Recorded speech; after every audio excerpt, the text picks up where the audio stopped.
let's get this started. Who would like to go first? Generally, Challenger goes first.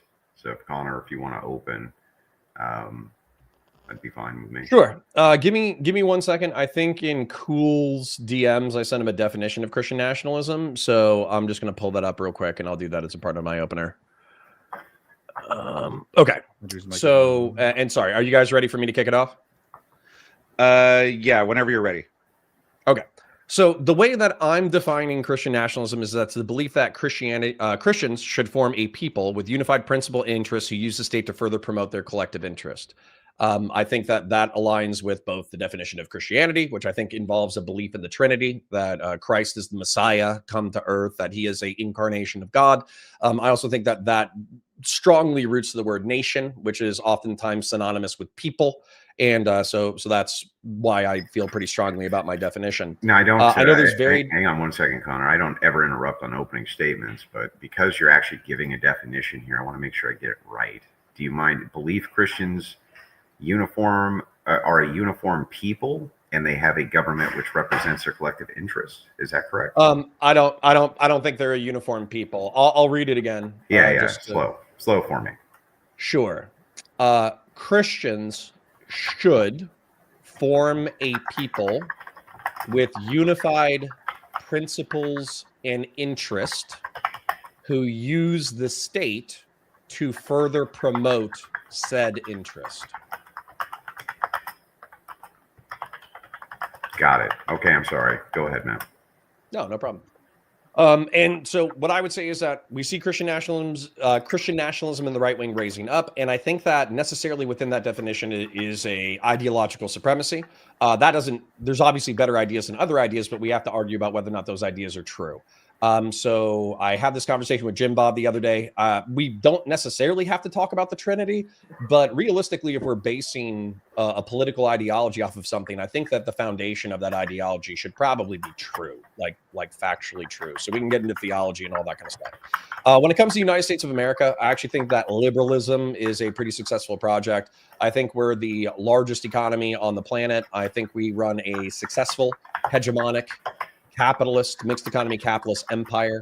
I think that our military is the most powerful on the planet. I think we're effectively the new Rome. I think that our civilizational achievements, if you actually measure them, are pretty gosh darn impressive.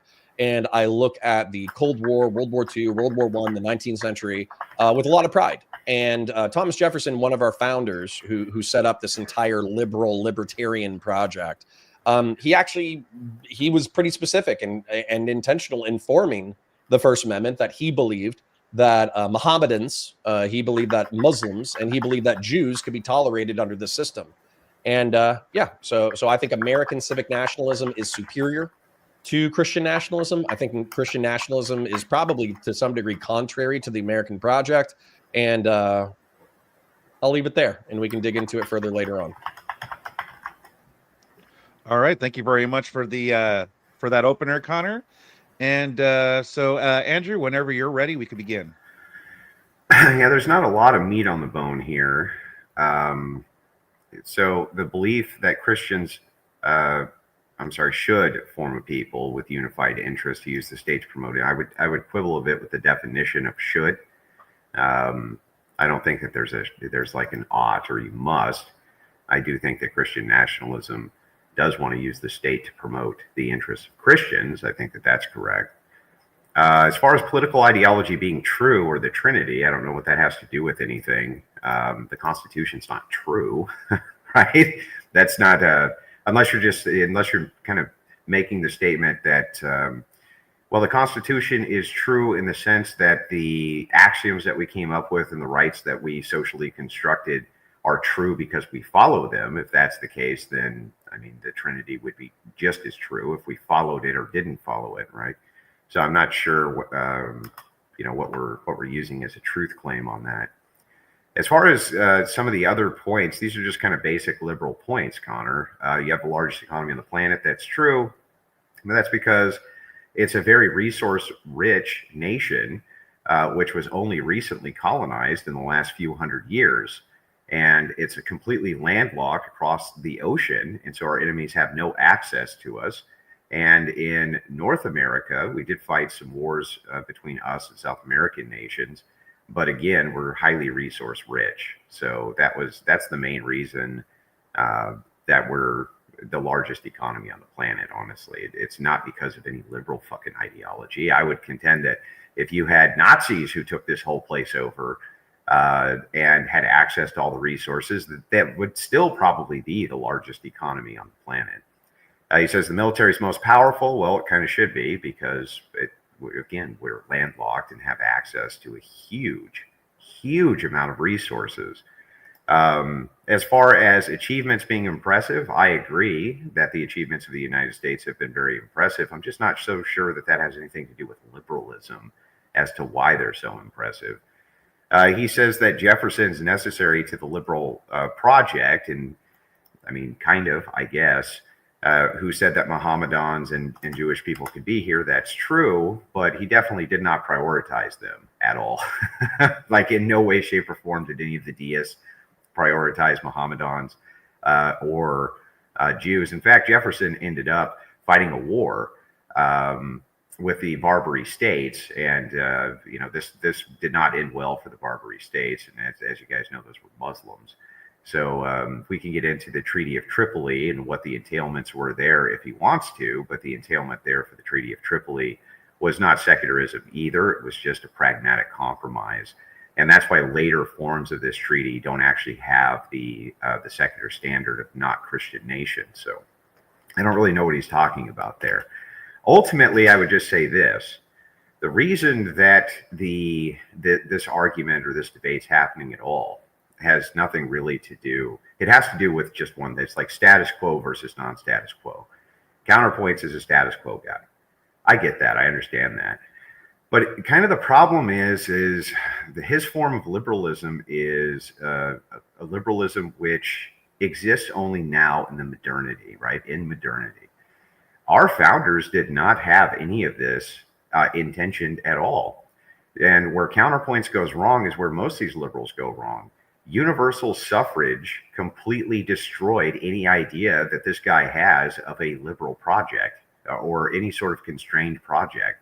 And the second you gave everybody universal suffrage, you put yourself at the mercy of people voting in politicians and voting in priorities, which those people will then go and amend the Constitution how they see fit. And like, that's what you want. That's the status quo. So if Christians utilize that for their own political purposes in order to amend the Constitution how they see fit, that's what you fucking people want, man. And so if you can't kind of speak out of both sides of your mouth here and say, hey, I want somehow the original 10 amendments, which or the Bill of Rights, and say, hey, I really, really believe in those. Those were not meant for universal suffrage, Connor. Those were not meant. None of these original rights that you source were ever meant to have a population where everybody could vote. That's fucking crazy. Our founders never envisioned that. They didn't envision women voting, black people voting, and most men voting in under any capacity. Did they ever envision this? And this doesn't work. You can't have these sorts of rights if you have everybody enfranchised, because they just vote to take them out whenever they want. And part of the amendment process that you guys did was you enfranchised everybody, and now you're fucked. You're all fucked, because what ends up happening is, since you forced voting blocks for special interests, is Christians are now forming their own, and they're taking over the government, and it really fucking pisses you guys off. But it's like, you did it to yourselves. You all did it to yourselves, and then you come and you blame us. You're like, well, wait a second. What about my Constitution? You fucked that up a long time ago, man. You guys fucked that up a long time ago. The second you started mandating universal suffrage, you fucked the Constitution right up. It was never meant for that. It was meant for a population of moral people, and it was meant for people who had stake in the nation, not for every fucking asshole to just go and vote their conscience, right? The problem with that is you end up with special interest groups who can then bribe voting blocks, and they carve pieces of the electorate out for themselves, and they carve pieces of the economy out for themselves, right? This whole idea of modern liberalism being in some way compatible with how the Constitution was set up is fucking crazy. You're arguing for a whole different type of universe than what our founders envisioned. And if you're crazy enough to think for a fucking second that our founders would have agreed more with you than me, you're insane. They did not envision the modern liberal project. And the reason that you guys keep running back to the First Amendment, even though you don't seem to understand that that was a compromise as well, that came from the fact that we had the Articles of Confederation, and the states were concerned that they would put one type of Protestantism above all other types of Protestantism. And what happened was they compromised so that that wouldn't happen. And the states were allowed to have their own religions inside their respective states. And they did. And they were able to, you could only vote, in fact, if you were a part of that religion. So 7 minutes are up. Okay. Everything you're saying is ahistorical, I guess. All right. Thank you guys very much for those openers. So before we begin the open discussion, I just want to let you guys know, all you guys out there watching, that at the end, after the hour back and forth, we're going to have a Q&A. So if you want to have any questions for either Andrew or Connor, send in a super chat and we'll ask them at the end. So yeah, now with that said, let's officially begin. Also, Connor, these are really fucking good. These like little Jack What are Daniels they? mixers. They're fucking delicious. I know that they're like a chick drink, but they're really fucking good. What are they called? They're called like Jack Daniels Down Home Punch. Yeah, it's such a fucking chick frou-frou thing, but they're just fucking delicious. But anyway, go ahead. Hey, if they go down smooth and they get you hammered, it is what it is. Okay, so number one, I have no problems going into history. If you want to ignore theology, we can. If you want to talk about truth, we can. But one of the things that I wanted to make sure that we nailed on, since it's like Christian nationalism is good, I guess is like the positive statement within this like dynamic. And you're right, it is a status quo versus the non-status quo. Yeah. So I gave my definition of Christian nationalism, which I think is necessarily exclusive of Jews. I think it's necessarily exclusive of Hindus. I think it's necessarily exclusive of Sikhs or atheists or whatever. And so you're right that it's a tribal voting bloc within the United States of America, but I'm not calling to end that tribal voting bloc. I'm arguing about that voting bloc getting so much power that they effectively institute a Christian theocracy that's against the liberal and libertarian project of the United States of America. That's what I'm advocating against. I understand. I mean, broadly, I don't even think that your definition is too far off that we can't just kind of go with it. The only thing that I would put out of it would be should, that there's some sort of ought statement that they must do that. I don't think that that is a proper part of Christian nationalism. Christian nationalism is just prioritizing Christianity and saying that Christianity has every bit as much right to rule as any other class does based on its own virtues and ethics. And I think that that's a fine. I think that that's basically what you're trying to say here too, isn't it? It relatively is, but then we kind of need to drag it down though, because so for instance, like when we're talking about Christianity, we probably have like, I don't know, 1,000 sects and interpretations, and we probably have sub-interpretation within sects. Yeah, but you would have to say that about any political class. So MAGA has 1,000 different microsects in it. You could say that liberals have 1,000 different microsects, but it's the shared unification of value structures in which you're fighting for. So would you agree with me, for instance, that there's some unifications that Christians have, even if they have theological distinctions? For instance, almost all Christians would be against abortion. Almost all Christians would be against pornography. Almost all Christians would be against X, would be against Y, would be for X and for Y, though there would be deviation within, particular churches or particular agendas. They would have some sort of shared unification like you do on the progressive side. You don't agree with progressives about all sorts of things, but you agree enough with the things that they're talking about. I was about to say, yeah. Part of the thing within your opening argument that might not be the same as most of the debates you take on this topic is I'm not a liberal maximist. I don't think liberty or freedom is like the sole virtue that we should be prioritized with. I do care about other things, and I do think those other things the state has a role in promoting. Yeah, I understand, but you are still promoting the status quo.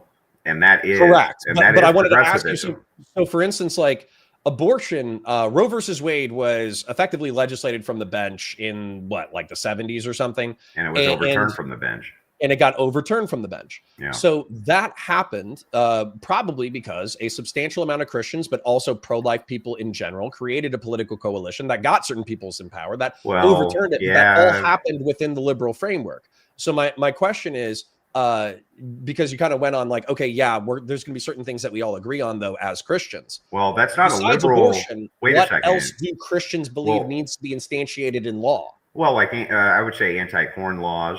I would say that there would be decency laws. I would say that they would eliminate homosexual marriage, for instance. I think that they would get rid of that.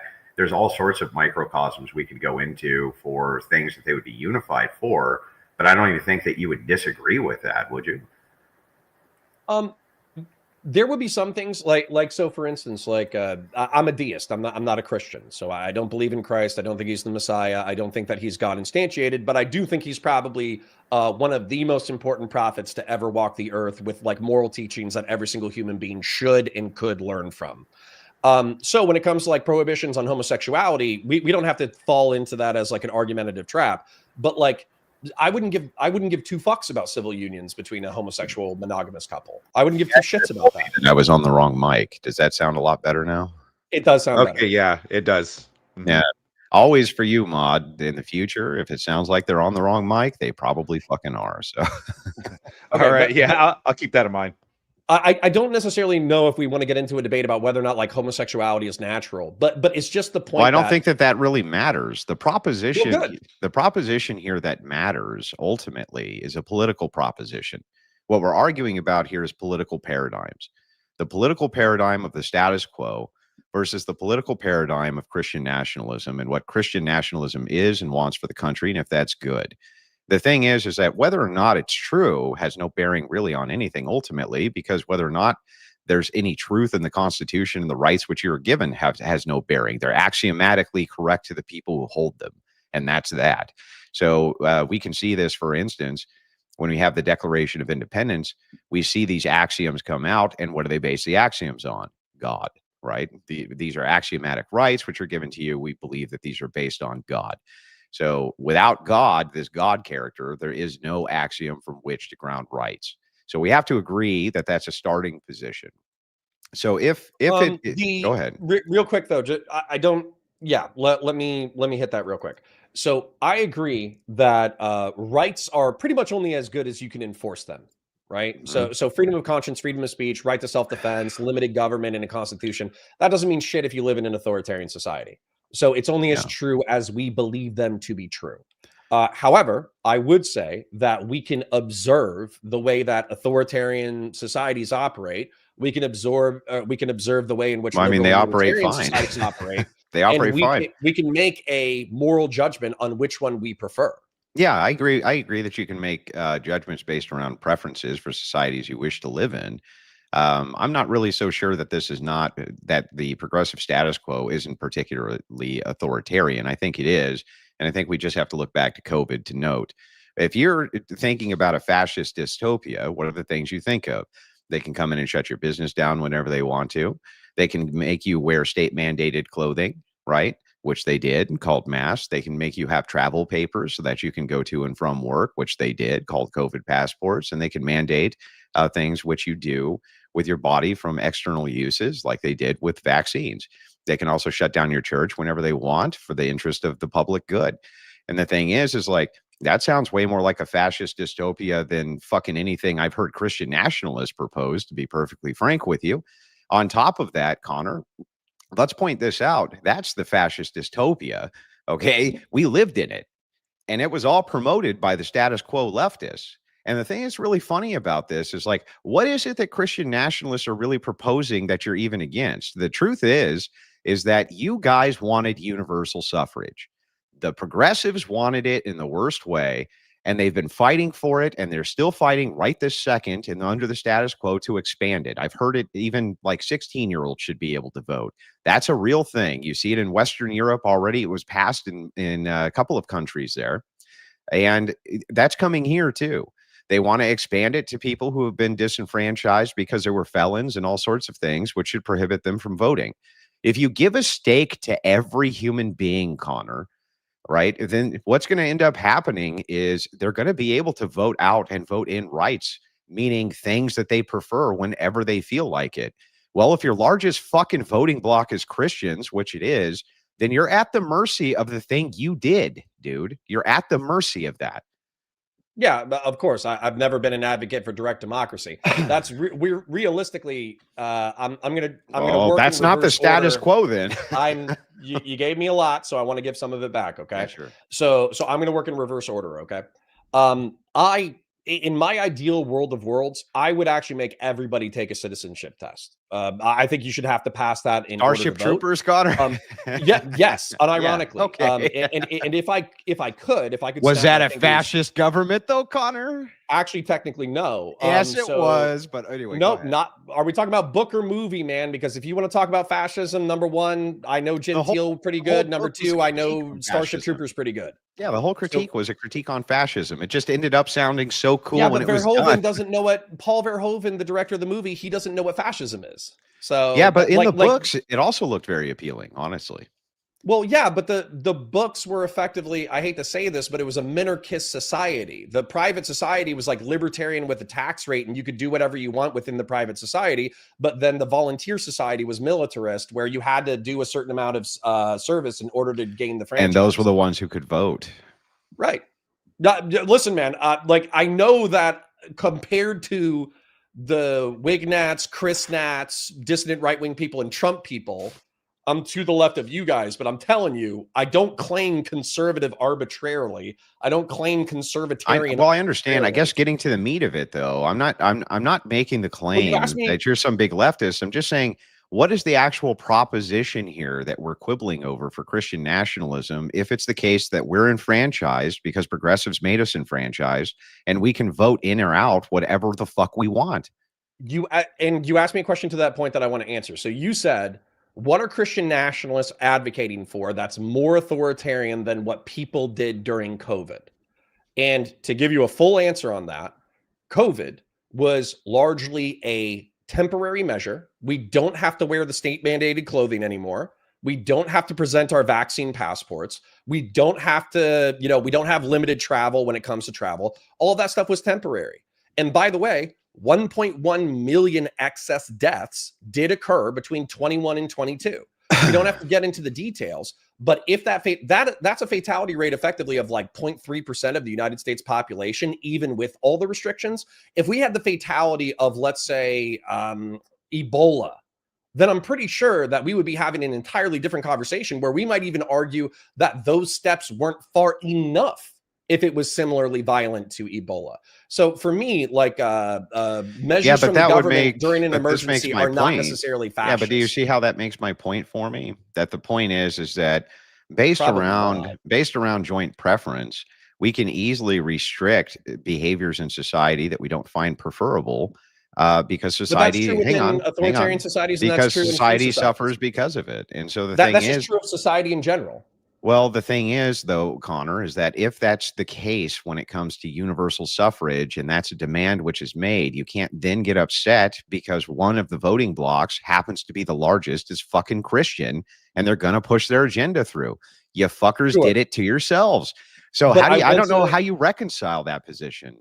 Because there's two games, okay? Because I do not presume that you are a Christian nationalist who wants to take secularists, liberals, Jews, atheists, Creaster Christians, moderate Christians. You probably don't want them to create a tribal group that beats you at the state game. You want to win. You want to win. You want to impose a Christian nationalist society. Power, yes, for Christians. And what I'm trying to argue is that you should not want to destroy the entire game of constitutionalism, republicanism. Yeah, but this is capitalism. But Connor, this is a counterintuitive point. So you can't make. I'll show you. You can't make the point. Think about how circular this is. Everybody should be enfranchised, but we know if everybody's enfranchised that they're going to create interest blocks.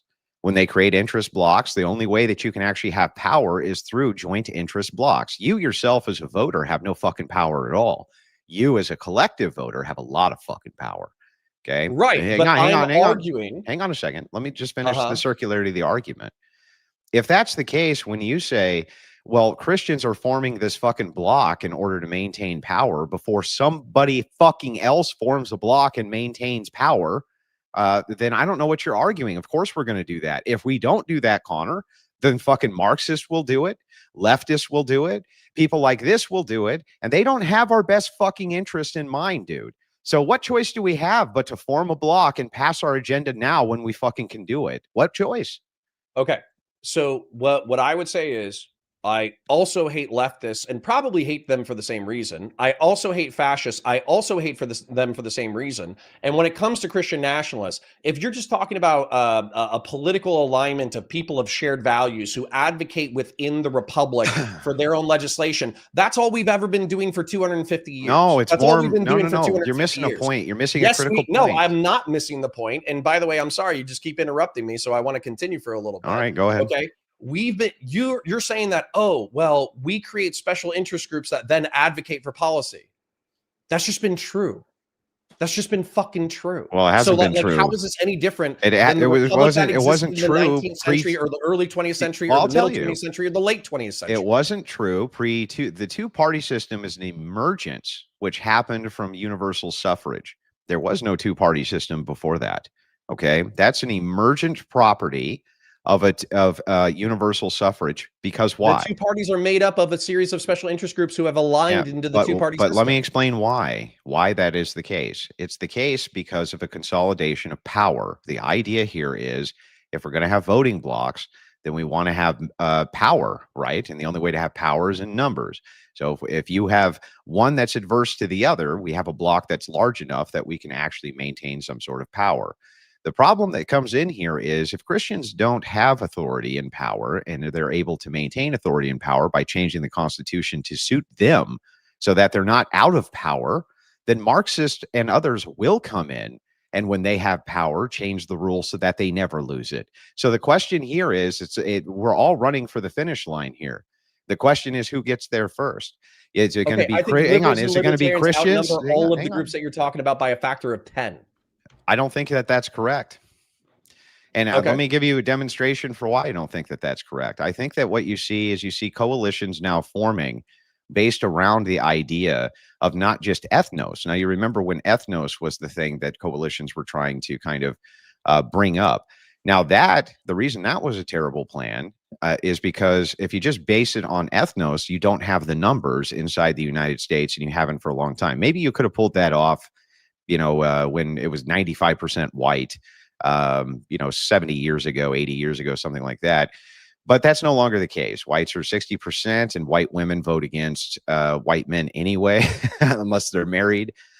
So now the coalition is generally under religion or some other political faculty, but religion takes the priority because it's still a shared value. So me and Hispanic people have this shared value. Me and Chinese people have this shared value. We all have this shared value. Because of that, that does create and form a very powerful voting bloc. If we get in and we don't change it so that we don't have mass migration, and so that we can't keep Christianity as the most powerful voting bloc, other voting blocks will form under Marxism. Okay, but they will form under Marxism, and they will do it. But here's a contradiction, and also I want to know your definition of Marxism in a second. So, number one, I would say that the contradiction in what you just said is that 90 to 99% of the mass immigration coming to the United States is from South and Central America. They are infinitely more Christian and infinitely more socially conservative than Americans are. Now, moving to the economics, you're saying, oh, well, they're, maybe they're more economically redistributive. Well, I would say that Christian nationalists as a bloc, with you being representative of maybe the Ortho sect and Nick Fuentes being representative of the Tradcaths or whatever, the Tradcaths are infinitely more interested in redistributive economics. And so when you say Marxism, what do you mean? Because I don't see Donald Trump, who was picked as the guy who could be the vanguard for the far right wing. He's currently embracing Mamdani, and they both got into power through economic populism. So how is Christian nationalism going to guard against, number one, economic populism? Number two, how are you defining Marxism? Well, first, the economic populism of New York, not of the nation. That's one. But let's dive into this so that there's a couple of different points to address. Marxism is the movement towards the people having control of ownership, right? All private ownership being abolished. That's what Marxism is. If you're talking about socialism, that's the idea that the state has control over all private ownership. Okay, that's the now we've never been able to get from socialism to real Marxism. It's always stopped at the socialism level. But in order for the state to hold all private equity and private ownership, which is what they want to do, Marxists want to do ultimately, they need to have power in order to control the state. That's what they have to have. So they are going to do this, Connor, whether you like it or not. They've done it and done it and done it and done it and done it. And they're doing it right now in New York. They're trying. I mean, that's what fucking Marxists do. When you're talking about importing people from South America, you still also have to have other shared cultural values. And it is true that by the second or third generation, they begin to have those, which is why they're starting to break for the right instead of the left. But the left doesn't want to just flood us with South Americans anymore. They're looking elsewhere. And so the thing is like, look, ultimately, there is a shared voting bloc here. And the shared voting bloc is Christian values and Christian ethics.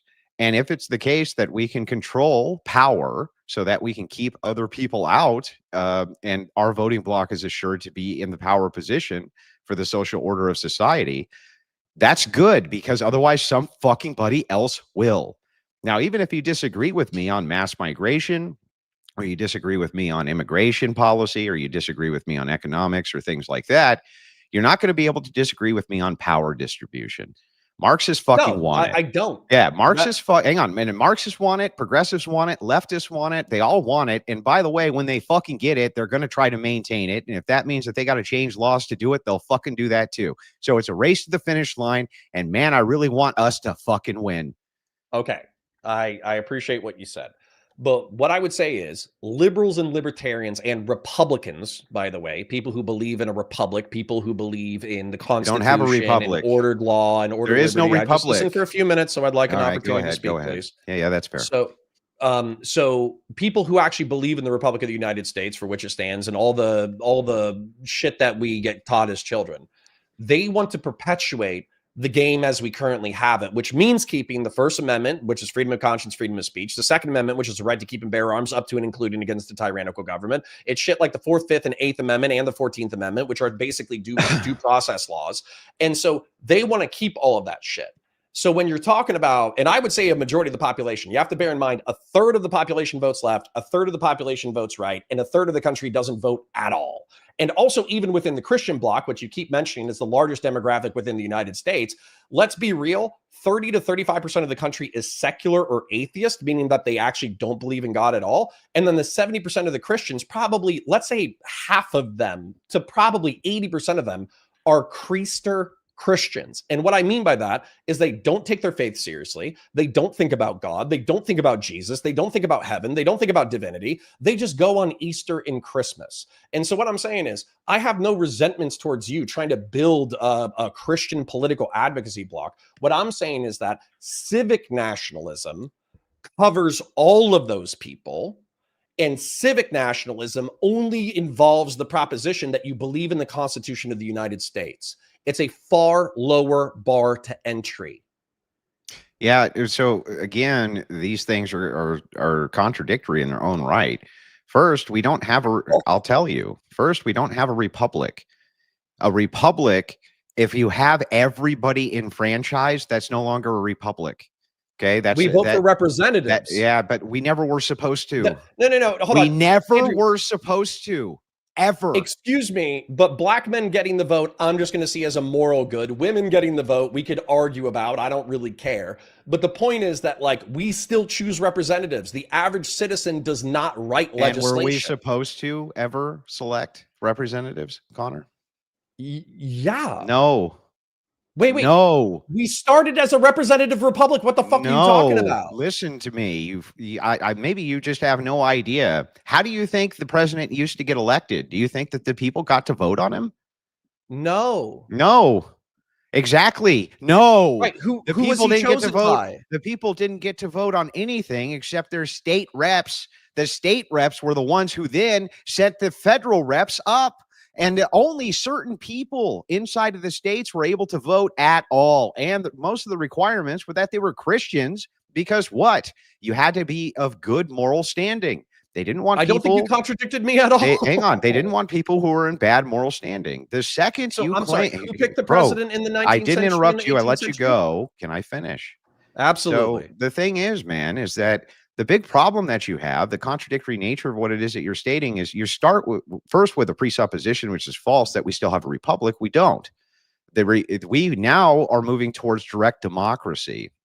And that's probably what we're going to see in our lifetime, or something more akin to it. That's the ever expansive flow, is towards that, not a republic.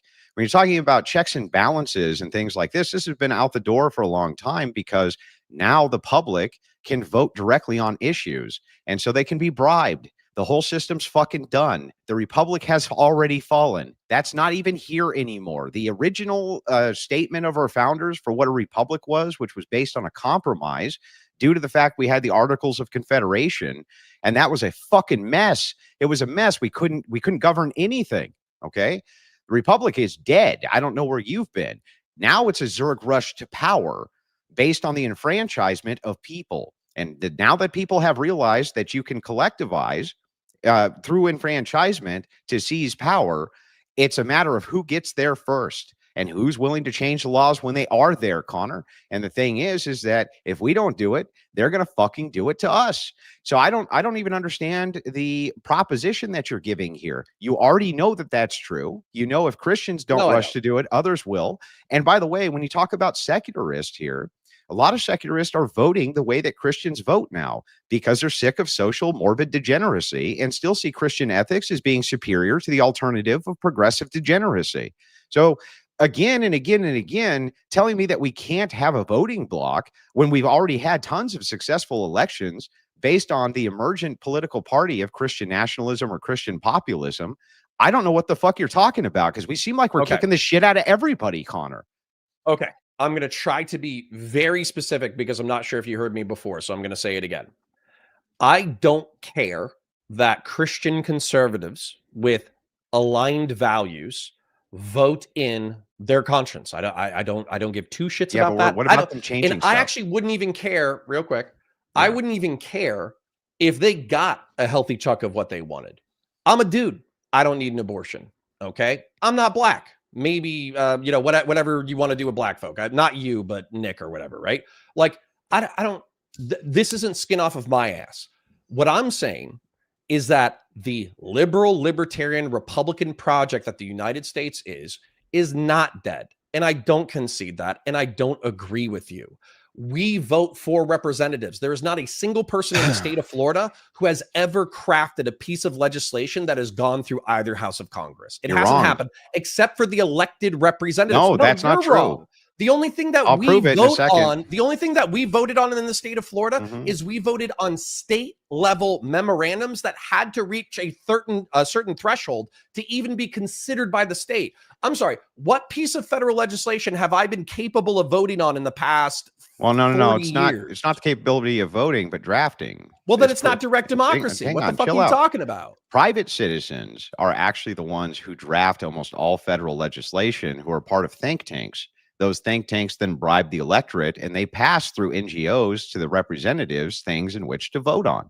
So the thing is, a republic works. Do you think a representative crafts everything from scratch? Well, I mean, originally I do think that they had assistance, but generally this were from property owners or stakeholders. Stakeholders had a lot more to lose inside of the republic than the average citizen does. The average citizen. Chief complaints hang on, from the left, bro. Can you let me finish the point? Absolutely. It is the case that if you have a perpetual underclass that you want to appeal to, even though all of the things have been taken care of for them, food, hunger, water, basic needs, they're basically a thing of the past, at least here in the United States. It's true that people have economic hard times, but the idea that we just have people fucking starving everywhere or can't get access to clean water is fucking insane. We've defeated most of these problems by and large. What happens, though, is that there's a consistent appeal to the underclass.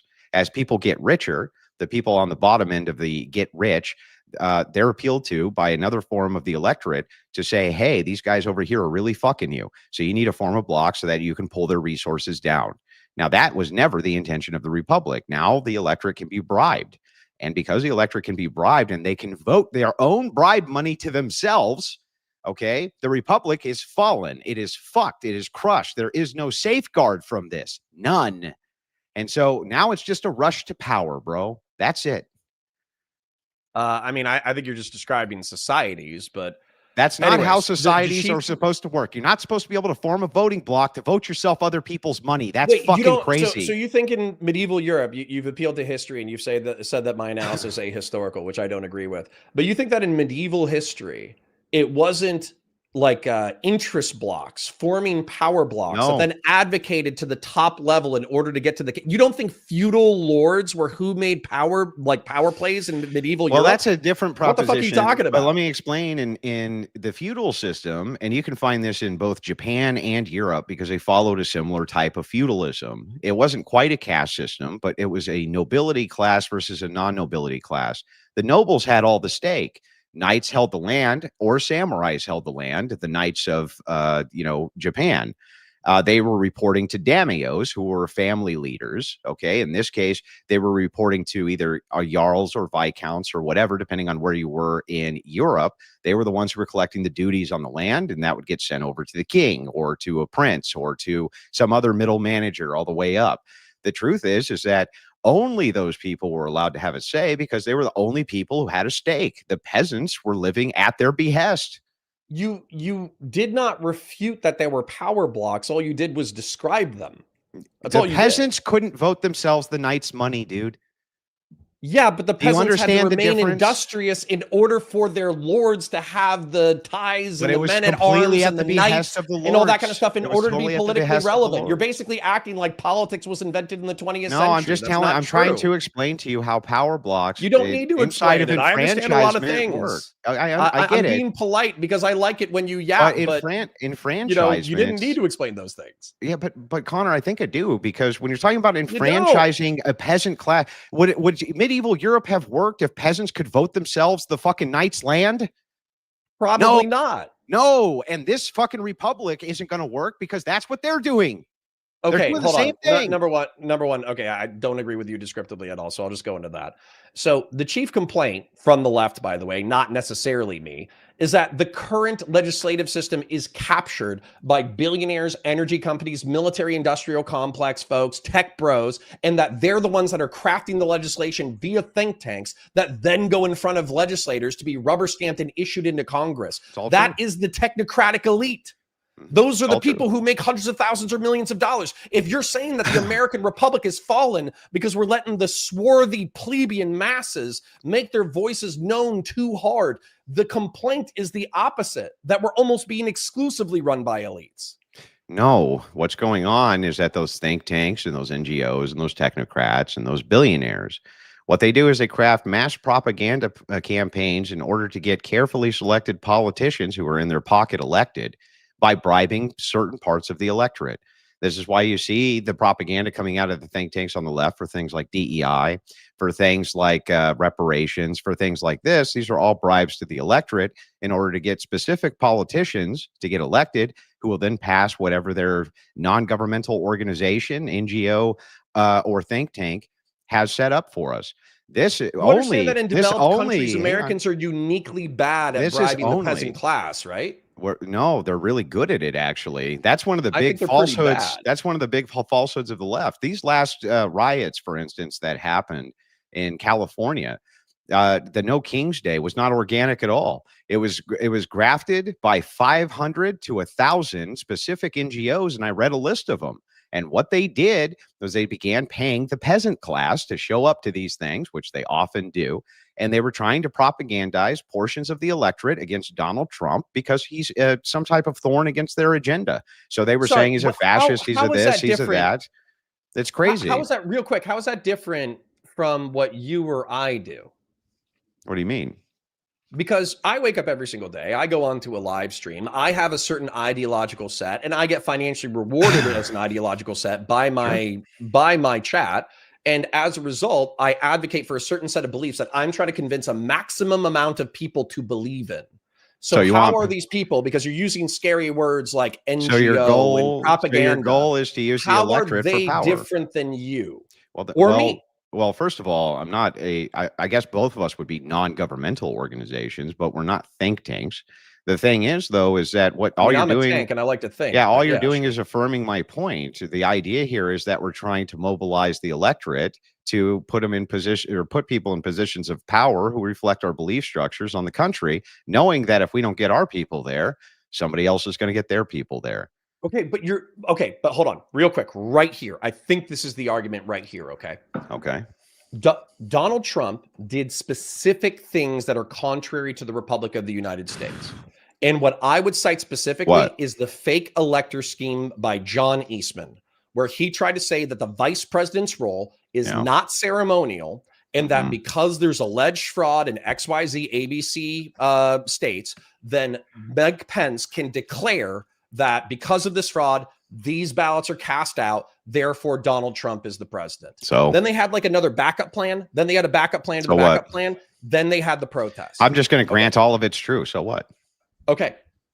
All of that shit is people are getting called seditious for saying that the military should follow legal orders and not unlawful orders right now. All of that shit was illegal as fuck and treasonous as fuck. I'm going to tell you a truth of the world. The only thing that's fucking illegal is what the guy with the fucking gun tells you is illegal. And ultimately, so you don't believe in a constitution anymore. This is exactly what I'm advocating against. Well, okay, but hang on, calm down, right?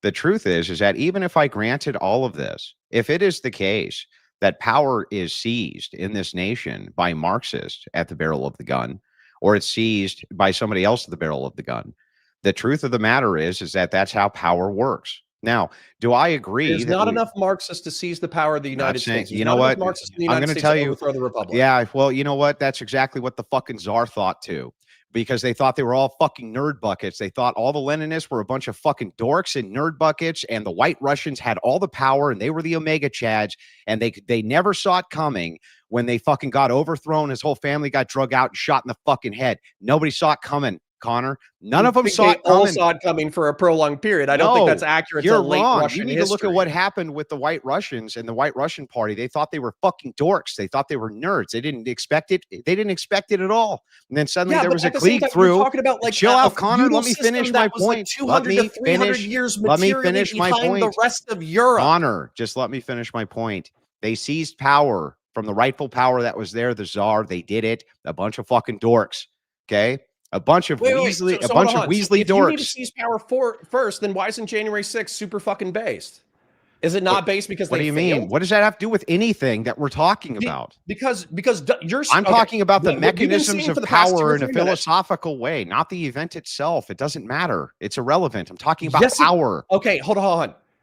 Absolutely. Whether or not we continue to propagate the peaceful transfer of power in a republic absolutely matters. We don't have a republic, like and there's no peaceful transfers of power anymore. I don't know what you're talking about. What peaceful transfers of power are you talking about? Donald Trump gets elected and they go to California and they start fucking destroying vehicles and burning the fucking town down and starting fucking little small riots everywhere. They go to the ICE facilities of the federal agents and do everything they can fucking do to get them shot or killed, or shoot and kill them themselves. This is not a peaceful transfer of power. This is why I really, really, really don't like internet politics, by the way.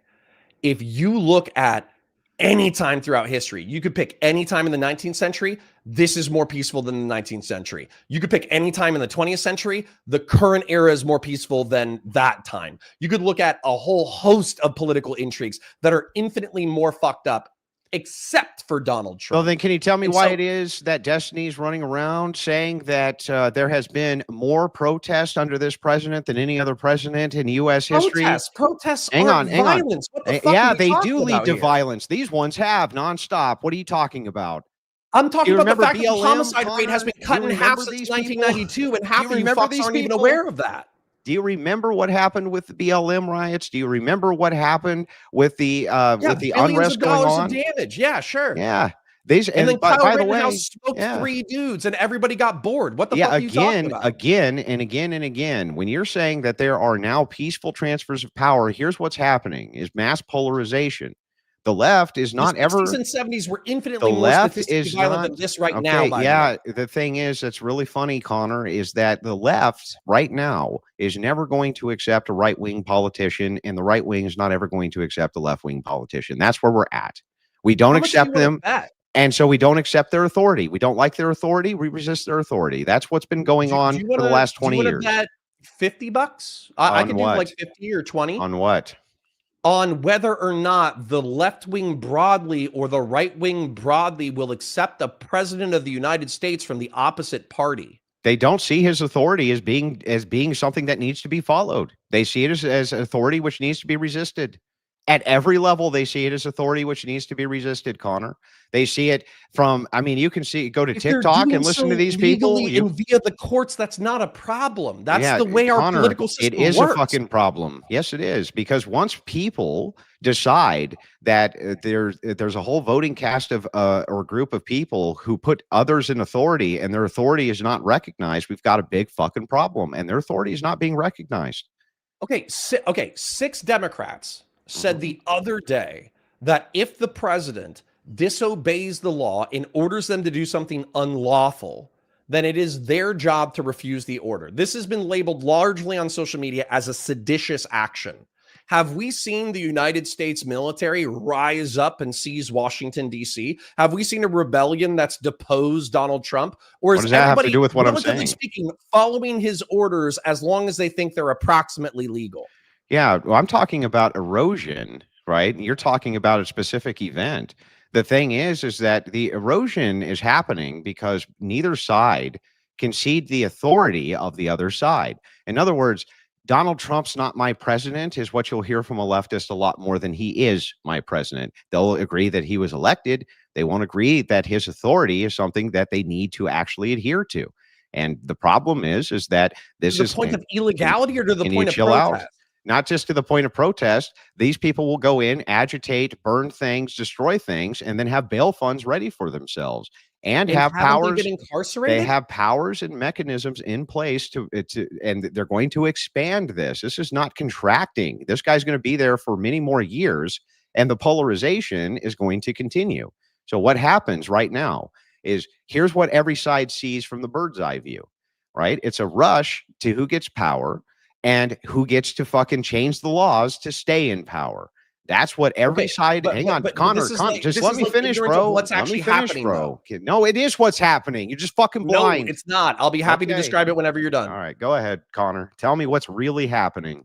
Okay, Donald Trump has not been able to pass legislation. He has not, besides the big, beautiful bill, he's not been able to pass shit, which means that the only thing that he's done is executive orders, which means the next time that a Democrat gets back in there, the same way that he reversed DACA, the same way that he reversed Remain in Mexico, the same way that he reversed all these things, a Democrat is going to be able to reverse all those same things because they weren't passed via legislation. So no, and by the way, this is all perfectly legal because what he's doing is he's doing random things using the executive branch, and people think they're testing the limits of the authority that's invested in his seat, and they're challenging him in court. That's the way the system is supposed to work. If some dickhead for $20 said, you don't understand force doctrine, I understand force doctrine more than you, dickhead. The society only works, number one, as long as we believe in it, and number two, as long as people are forced or compelled to do it. So no, I understand that completely, but pretending that we're in this fallen direct democracy anarchic shithole on the verge of civil war is fucking cope. It's just absolute. Statistically, it's that's cope. also what's real cope is when you straw man a position. I didn't say any of those things. Here's what I've said, and I'll be very I feel clear. like you painted that picture pretty vividly. You're focusing. What we're focusing on right now is erosion, societal erosion. Well, and you also said that we don't live in a republic anymore. I don't think we do. Not at least the way our founders intended it. Not at all. And I think that enfranchisement destroyed a lot of that. And so the thing is that, and we can pull up the original way that people were supposed to vote to notate this. But let's point this out. You're dealing right now with social erosion. And what happens with social erosion? Right now, you're dealing with old school boomers and shit who are still in office. They're dying off, Connor. The old guard's dying off. There is not going to be the Nancy Pelosi's and the kind of this old guard status quo anymore. It's leaving. Instead, you're getting communists who are getting elected in New York. You're getting something different now. Okay. And this different thing that you see is a maxim of polarization. that there is no more room for the center. And the reason for that is because either they get power or we get power is now how we're looking and viewing politics at the national stage. You're talking about systems and mechanics which are in place to assist against this, but they're being eroded, whether you like them or not. And if it's the case that the left can change these laws and Marxists can change laws and amend laws, if they could get an abortion amendment through tomorrow, they would. If they could get an amendment for no more guns tomorrow, they fucking would. If they could amend the Constitution to suit them, they will do it. And so, And yes, they can. The problem is, You it's think like that you're they can fucking eliminate the wrong. They Second can. Amendment? Yes, they can. You think they can eliminate the Second Amendment or the First Amendment? I think it's very possible that you could have a constitutional convention in our lifetimes where you could have some of these amendments which are being viewed. Yes, I think that that's a full possibility. We've been talking about having another constitutional convention for years. It would not surprise me if the polarization got so bad that other states decided that they wanted to move towards a constitutional convention. It could happen. But this Okay, so aside, let the me fun make thing this- about let me this, make- though, is like, let's just say it doesn't. Let's just say it doesn't. Let's just say that what happens instead is like social populism happens this way. Let's say that there's a bunch of leftists who get together and they're like, look, people hate this mass migration shit. They go ahead and elect into office tons and tons and tons of social fucking progressives who are against mass migration, but want their economic policies passed. Okay. Let's just say that that's extremely popular with the electorate. If it becomes very popular with the electorate, yes, they probably can begin to unwind some of these amendments, which would help them with power in the future, Connor, because they've been doing it now. I The wanna whole shift it a point little of bit. enfranchisement was to secure power. That's what it was for. Okay, so I want to shift the conversation just a little bit, okay? Because what we're saying is probably for the past like 30 or 40 minutes or whatever. I'm not trying to be rude here, but I feel like you've just described like societies and power blocks. I think if you went to the 1960s and you were describing what was happening in American politics, they would probably describe it similar to the way that you were doing. Same with the 40s, the 20s, the 1880s, the 1860s, the 1840s, the early 19th century. I think they would just describe society You mean almost at the time that we were exactly how having you social described it. unrest and civil wars and Marxists were seizing institutions? Yes, read the history of the 60s and 70s. The entirety just said of the that, Cold yes. War. Yes, The where entirety of Marxists the are Cold seizing War was about institutions. prohibiting Marxists from seizing power Yes, within but the they Western did. world. But they did. They seized the institutions, didn't they? No, Connor? they didn't. They did. No, Yes, they they didn't. did. Yeah, they did. Black people being in movies is not the Bro. same as a Marxist revolution. Are you saying that all of academia wasn't seized by Marxists? Are you No, really I going think to it make that claim? disproportionately was, but great. Hold on, real quick, because That I'm familiar Hollywood with wasn't this. seized by Marxists? Real quick, I'm familiar with this history. Tell me so some I more would like to fucking say- lies, bro. Tell me some more real quick, bullshit I would lies. like to highlight this because I'm familiar with this history. Okay, Gramsci in the early 20th century was a Marxist. He was a socialist, and he was wondering why that socialism hadn't happened in developed Western economies. They'd only happened in feudal places like China and Russia. And so he's like, well, what the fuck's going on? It was the And what he stupidity of the realized- people. That's why. I would like the opportunity to finish. What he realized is Well, that you're really good at not letting me the opportunity to finish. I just want to point I'm that out. sorry, but you say a lot of things that frustrate me. So my apologies. The thing is, he realized like, oh, well, law enforcement, the military, the political class, the industrial class, pop culture, these are all forces that are contradicting a socialist message, and therefore we're not able to get socialism through. So what we need to do is we need to take a left-wing lens and we need to apply that to the social sciences and to culture, and we need to advocate for more left-wing ideas and propagandize the population. That way, eventually, they're more And it worked. favorable to socialism and And it communism. worked. I don't think most people talk about decommodification of basic human needs or workers owning the means of production Oh, or man, any of the no, shit that Gramsci bro, gave a fuck they do about. though. They just do it in a different way. They Yeah, they advocate do it with like gay race shit. No, not just with race shit. No, in fact, they do it the opposite way. Oftentimes, they do it through DEI agendas. They do it through egalitarian agendas instead, by convincing one form of the electorate that they're getting fucked by this other form of the electorate. So that electorate needs to go against them. This is very common with what are called color revolutions, which has nothing to do at all with skin color. It has to do with flag color, right? So the idea of a color revolution. And this is how you're trying to pit one side of the electorate against the other. This is why universal suffrage is also a fucking terrible idea, by the way. But what's going on right now, whether you like it or not, Connor, you can't convince me that we're not polarized, because I talk to leftists all fucking day, and I talk to the young kids coming out of college, and I know exactly what they fucking believe. I know exactly what they believe. I know exactly what the poli-sci fucking kids believe. I know exactly what the fucking psychologists who are coming out of universities believe. I know exactly what's going on with these people because I've talked to thousands and thousands of them across the world. By the way, Okay, let me point. Hang on. Let me just point this last thing out. I'm almost done, Connor. I'm almost done, Connor. I'm almost done. Okay. It's not. What's going on is a polarization. You see that the right is swinging with young men. Okay, that's happening, and that's good. Okay, but ultimately, why? They're trying to find a power block that they can be a part of. And it seems like Christian nationalism is a power block that is very appealing to them. That's some sort of shared something, some sort of community, some sort of tying block for people that they don't ordinarily have. And leftists can't provide that. That's why Christian nationalism has become so popular. They don't provide a sense of community. They're anti-natalist. They don't care about families. They have no shared ethics or virtues. They don't give a shit. They're mostly fucking productively, they're nihilistic. And so because of that, you see young men moving over to the right. That's why. Okay. So ultimately, yes, this is becoming a battle over centralizing power. And you still haven't told me why it would be bad for Christians to have it, which is the whole point of this debate. Because no, I've already told you multiple times that I think that we should continue playing the Republican game, and I don't believe that we're as far down the track as you think we are. And by the way, hold on real quick, because this was a few minutes ago. You were saying like, oh well, you see all this like left-wing thinking and pop culture, and it's going through DEI and CRT and all that kind of stuff. Yeah, you know what happened though?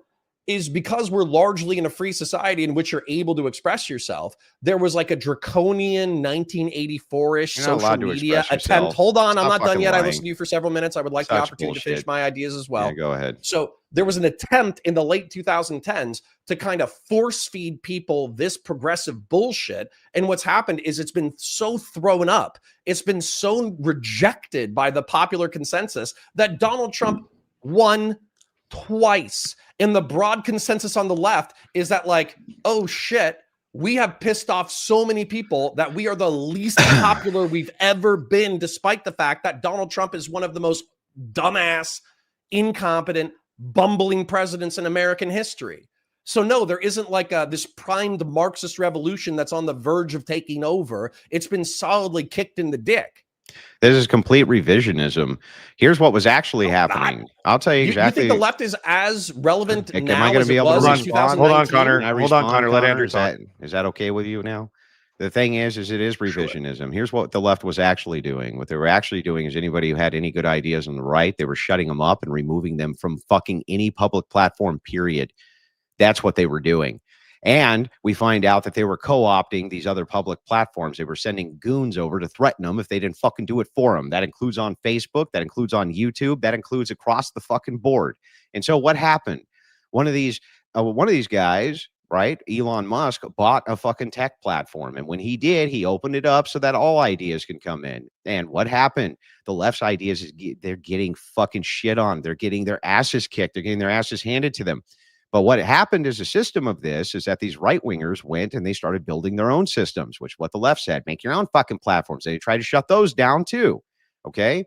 That is a bid for power. Do you understand that? Do you understand that when the left says you're not even allowed to fucking talk or we will deperson and debank you and throw you out of society for life? And what they say publicly is, if you have those views, I want you broke, I want you bankrupt, I want you destroyed, I want you not able to feed your family. They say it publicly everywhere. I've heard it on public platforms as large as Piers Morgan. Okay? That's what they're fucking doing. That's a bid for power, sir. What that's doing is that's saying, look, you don't get to talk. You don't get to participate. You're fucked. We're in charge, and it's going to be our rules or no rules. Okay, that's it.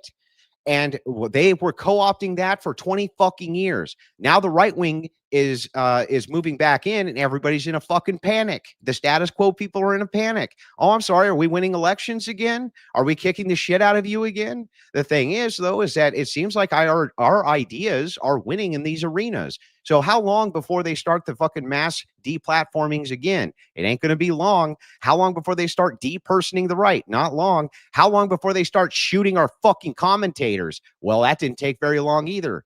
The thing is that for you to naively try to fucking tell me that these people are playing within the system and that we're all just playing fucking kumbaya and all the checks and balances are working is fucking naive, and it's retarded, and it's not what's been happening. It's total revisionism. And on top of that, let me point this last thing out. You still haven't told me what would be bad about Christians being in charge. Not one thing. Okay, yeah. But maybe I could address that. So what you just said, regardless of whether or not you'll admit that this is what you just said, is that a country that has freedom of speech and freedom of conscience, private individuals who were barred from private platforms from expressing their conscience, then bought a platform and also created their own platforms that then became economically viable. And this was tolerated within the liberal system and libertarian system because of freedom of conscience, freedom of speech, and the free market. That's what you said. That's Yeah, what you right. just said. You just said that the entire problem was corrected via the freedoms that were already enshrined in the Constitution of the United States. And on top of that, the left wing has to take you seriously because they don't have the ability to deplatform you. I'm sorry. How would they deplatform Rumble right now? How would they deplatform Kick? How would they deplatform Twitter when it's owned by one of the world's richest men? They're not capable of doing it because we live in a free society. And by the way, Andrew, you asked me an important question at the end of your rant. Glasses you're looking through what there. would be bad? You said, what would be bad about a Christian taking charge? I would say that if a Christian authoritarian took charge and they didn't believe in freedom of conscience and freedom of speech, and they started doing what the left did in the late 2010s, I would view that as just as evil and pernicious as what the left tried to do in the late 10s and early 20s and failed. You basically just said the left failed. Well, the thing is that their failure at being able to do this has no bearing on what it is that they're attempting to do. This rose-colored naive, the rose-colored naive glasses that you have that Rumble, a Canadian company, can't be shut down via legislation, or that they won't, is fucking stupid when you consider how many times European nations have passed legislation to stop any form of tech companies giving any sort of platform to what they call the right. They were throwing people in fucking jail because the dog was making a Sikh Heil song. I mean, come on. These fucking people in the UK right now are being thrown in fucking jail for publicly praying. Give me a fucking break. Fuck the UK. You're not going to find me defending that shit. Again, right? These are what we see when secularists are in charge. And the secularists are moving to be in charge, and the atheist nihilists are moving to be in charge. The only thing that you've told me is if Christians get into power and they do things I don't like I don't know, deplatform leftists, then I won't like that. If that's your whole thing for what is bad, then I would just counter and say, okay, but if they're going to do it to us and they have been doing it to us, what the fuck are we supposed to do exactly? Except combat it. Hang on, bro. Except combat it the same exact way by seizing the means of power so that it can't be done to us. And if it's the case that we have to do other authoritarian things like, I don't know, shut down OnlyFans. Who cares? I don't fucking care. Good. Use the authority of the Christian government and shut that shit down and shut the porn sites down too. I don't fucking care. And neither does anybody else. They don't fucking care either. What? I mean, what? It's just Coomers can't fap, and so fucking Christian nationalism bad? Like, what is the argument here for Christians being in charge bad? What? Okay. So sorry, you gave me a lot. So the First Amendment, freedom of conscience, freedom of speech, I don't have to extend that to pornography to still think that's good. That's not the line that I would die on. I wouldn't, do I support it? Not really. Would it happen? Maybe, probably not. I think 80% of the population is actually wanting to enshrine. I think that was for fertility aids. Never mind. It was for birth control. 80% wanted to protect the right to birth control. Anyways, the point is no, technically you could have blasphemy laws, pornography laws, obscenity laws. You could have all that within the liberal United States framework. What I care about specifically is freedom of conscience, the ability to criticize your government, the ability to criticize the status quo, by the way, the ability to criticize religions, ideologies, all that kind of bullshit. That's what I care about. And it's hard for me to be like, oh yeah, actually, you know what? Christian nationalism's based. Your Christian nationalism is going to win over Nick's Christian nationalism. And we're not going to have a Christian theocratic benevolent dictator the way that half of Christian nationalists talk about, by the way. They don't want to stop just at pornography. They don't want to stop just at gay people going back in the closet, or you can only be trans as an adult. They don't want to stop at that shit. They want to resegregate America. They want to recreate the nations of different people. They want to disempower Jews from political power and economic power because they're like a rival competitor. So you can present this like more sanitized version of Christian conservatism or this more sanitized version of Christian nationalism. But the truth is, you don't even know if you're going to win within your own block. Yeah. Why the fuck would I trust your block to seize power when you don't even know if your more sanitized version is? I don't know where you're coming up with. So Nick Fuentes would not resegregate anything. I don't know what the hell you're talking about. That's not even. That's not his position, bro. Calm down. He talks about race realism half the fucking time that he's on. What are you talking about? Do you want me to tell you the position or not? Sure. I just don't believe what you just said. Well, that's nice that you don't believe it. But what Fuentes has said over and over again is that there's no hope for that. Right? That's done. And it's been done since the Glass-Steagall Act. Right? You think that Fuentes, one of the most popular political commentators, isn't a realist? He is. He's a pragmatic realist. He understands these things as well. The thing is that on the one hand, when the guy is talking about race realism or the various things that he's discussing, whether or not that's true and whether or not that is politically pragmatic are two separate questions. When you're talking about what is politically pragmatic, what is political pragmatism, all the things that you just said, that you just stated that you feared from Christian nationalists is exactly what Christians fear from the left. The difference is that the left's already done it to us. Okay, so we have every business to fear it. They've already done the deplatforming, depersoning, shoot us while we're fucking publicly speaking, blockade our fucking events, terrorize our families. They've already done it. And so we have every right to fear when leftists are in power and every right to try to make sure that we're in power instead, because it seems like when we're in power, we're a hell of a lot more fucking benevolent than our enemies are. And so the thing is, Connor, if that's not the case, if that's not the case, then tell me where the fuck all these Christian nationalists who are in charge were fucking oppressing anybody, because I haven't seen it once. Where?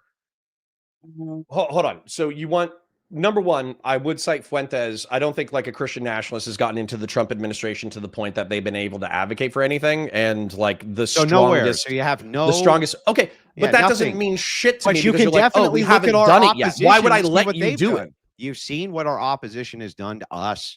And fuck them too, Andrew. Yeah, but we have every reason. Christian nationalists like Charlie Kirk, people like this, Christian populists. I don't even think he was a Christian nationalist. He said he was moving towards that side. Matt Walsh says that he's moving towards that side. They're all saying that they're. Yeah, Matt Walsh calls himself a theocratic fascist because they know that Fuentes is more like algorithmically relevant. I don't think that has anything to do with ideology. The thing. Whether or not this has nothing to do with anything. What I'm telling you is this specifically. Christian populist, Christian nationalists, whether I agree with Fuentes or not on certain issues, has no bearing on the fact that when these guys are saying, look at what our fucking enemies do if we don't have power, they're right. And we can demonstrate it over and over and over. And all the things that you fear Christian nationalists are going to do is what are being done to Christian nationalists. That's the whole problem with your argument. And that's why it's very obvious to me. It's very obvious to me. Okay, then let me yourself don't even understand the proposition of Christian nationalism. I think I do quite well, actually. But here's my frustration with exactly what you've just said. Okay, the left wing tried to and failed with the deplatforming. They said create your own social media companies. The right wing did create their own social media companies. They said, oh, well, Twitter's a private company. It can do what it wants. Well, now it's owned by a private individual who believes in freedom of conscience and freedom of speech, and Twitter is doing whatever the fuck it wants. So the system in that regard is actually still working quite well. No, the system is diametrically opposed, trying to shut it down. I've listened to you yap, and I feel like I've been pretty polite. I would like the opportunity. Yeah, that's fine. Go ahead, Connor. It's fine. It's fair. Go ahead. So when it comes to that, I don't think that you're asking for my permission, nor do you need it. But I don't think you're asking for my permission to create a political block of self-interested people who form a political tribe and participate in the system. That's already possible within the liberal system. What you're saying is, and what it sounds like, is that the left wing has done all this vile, evil shit to us. Therefore, if we do vile, evil shit to them, you can't complain. No, the But opposite. that's not true. I've complained it when they did it, and I'm going to complain it when Christian authoritarians and right-wing authoritarians did it. Last point, and then I promise I'll shut up. Yeah, go ahead. Here's the fucking thing with the right wing that actually does legitimately piss me off, okay? Y'all have let January 6, 2021 go off of you like water off of a duck's ass. And yet, what was really going on there is a guy who was not able to prove outcome determinative voter fraud, claimed it in half a dozen states, did not prove it in or out of court, tried to stage a political overthrow of the Republic of the United States. And you guys act like it's a no big deal. No offense, but a million podcasters, including myself, could get shot every single year, and that would not be an existential threat to the Republic of the United States. Having somebody lie about the way that our republic functions in order to seize and maintain power, that's an existential threat. Yeah. So the And that's couple coming things from the right, by the way. couple- That's not from the left. Yeah, That's not from couple- Marxists. That's not from Leninists. Yeah, That's not okay, from got it. progressives. That's not Couple- from blue hairs. Am I allowed to respond now? Yes. Okay, so this is pretty simple, right? What you just got done saying, again, it was just a straw man of the position. What you said is, Andrew, I'll be just as mad at Christian nationalists for doing the things already done to Christians and Christian nationalists when Christian nationalists get in power and actually do any of those things. But you can't point to any examples of Christian nationalists doing any of these things, or people who could identify themselves as Christians and nationalists. They don't do it, Connor. You Hang think on, Christian stop, nationalists stop, support the bro. Trump My turn. administration? Connor, calm down. I'm We don't very do it. calm. This is It's me very already calm. the case. It's already the case that these horrible things are being done. We have every right to believe that if we don't have power, that they'll continue to be done to us. You get to have the rose-colored glasses of saying that you get to talk. You don't have to delete all your fucking content, Connor. You don't have to. It's not necessary for you, right? You don't have to utilize the alternative platforms, Connor. You don't have to do any of these things because you're considered a fucking human worthy of dignity. The left considers us to be fucking animals, barnyard animals who need to be depersoned, deplatformed, whatever they can fucking do to us, they'll do. And they've done it over and over and over and over. And you're going to pretend and sit here and say, oh, the system has worked fine. It hasn't. It hasn't checked any of this shit at all. The only reason that this is even happening with X, and the system's trying to shut that down too. There's Fed spooks, everything else all over that place, doing everything they can to put political pressure on Elon Musk to shut down speech they don't like, just like they did with Facebook and others. And that's going to continue. And so the thing is like, no, the system's not checking any of that. And ultimately, Christians have no fucking reason at all to believe that leftists are going to suddenly become benevolent when one of our great speakers was just shot in the fucking throat for talking. All he did was talk to people, and they shot him in the throat, Connor. And I know that you knew how bad it was because you were the guy who sent me the original video before almost anybody else had it in their hands. So the thing is, man, is like, look, you can play pretend all you want. You can play pretend that the system is working and it's checking and balancing, but it's not. One side has been unfairly treated for 20, 30 fucking years.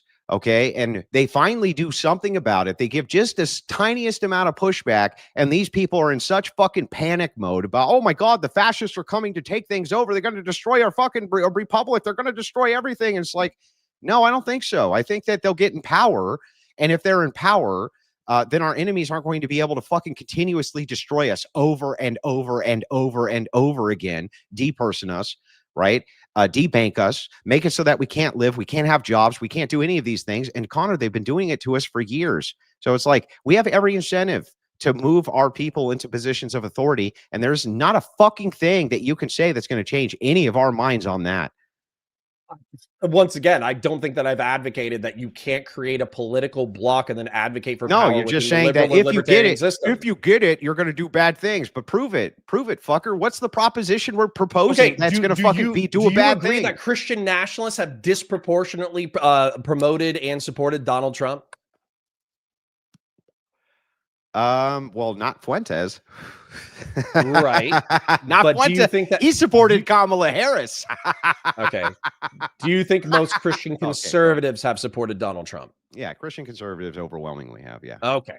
So what I would say is you're saying y'all haven't, or we haven't done anything. We haven't done nothing. Okay. Number one, I would just recommend reading the John Eastman memo. I would just recommend checking out December 6, 2021.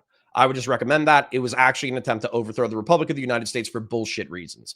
I would also cite the 2022 tweet where Donald Trump basically said, with such proven mass voter fraud, we can suspend all laws up to and including the Constitution of the United States, despite the fact that he still hasn't proven outcome determinative voter fraud in or out of court. What I would also say is that drone striking in the Caribbean without an authorization for use of military force and also declaring like Antifa and narco-terrorist organizations unilaterally from the This isn't about your TDS, that's setting Connor. up. You asked me a question about how Donald Trump has violated things that are actually fucking I didn't dangerous. ask you anything about Donald Trump. You fucking TDS. This is the right wing, and these are things that are potentially they voted for him because dangerous. Kamala was worse, dude. Come on.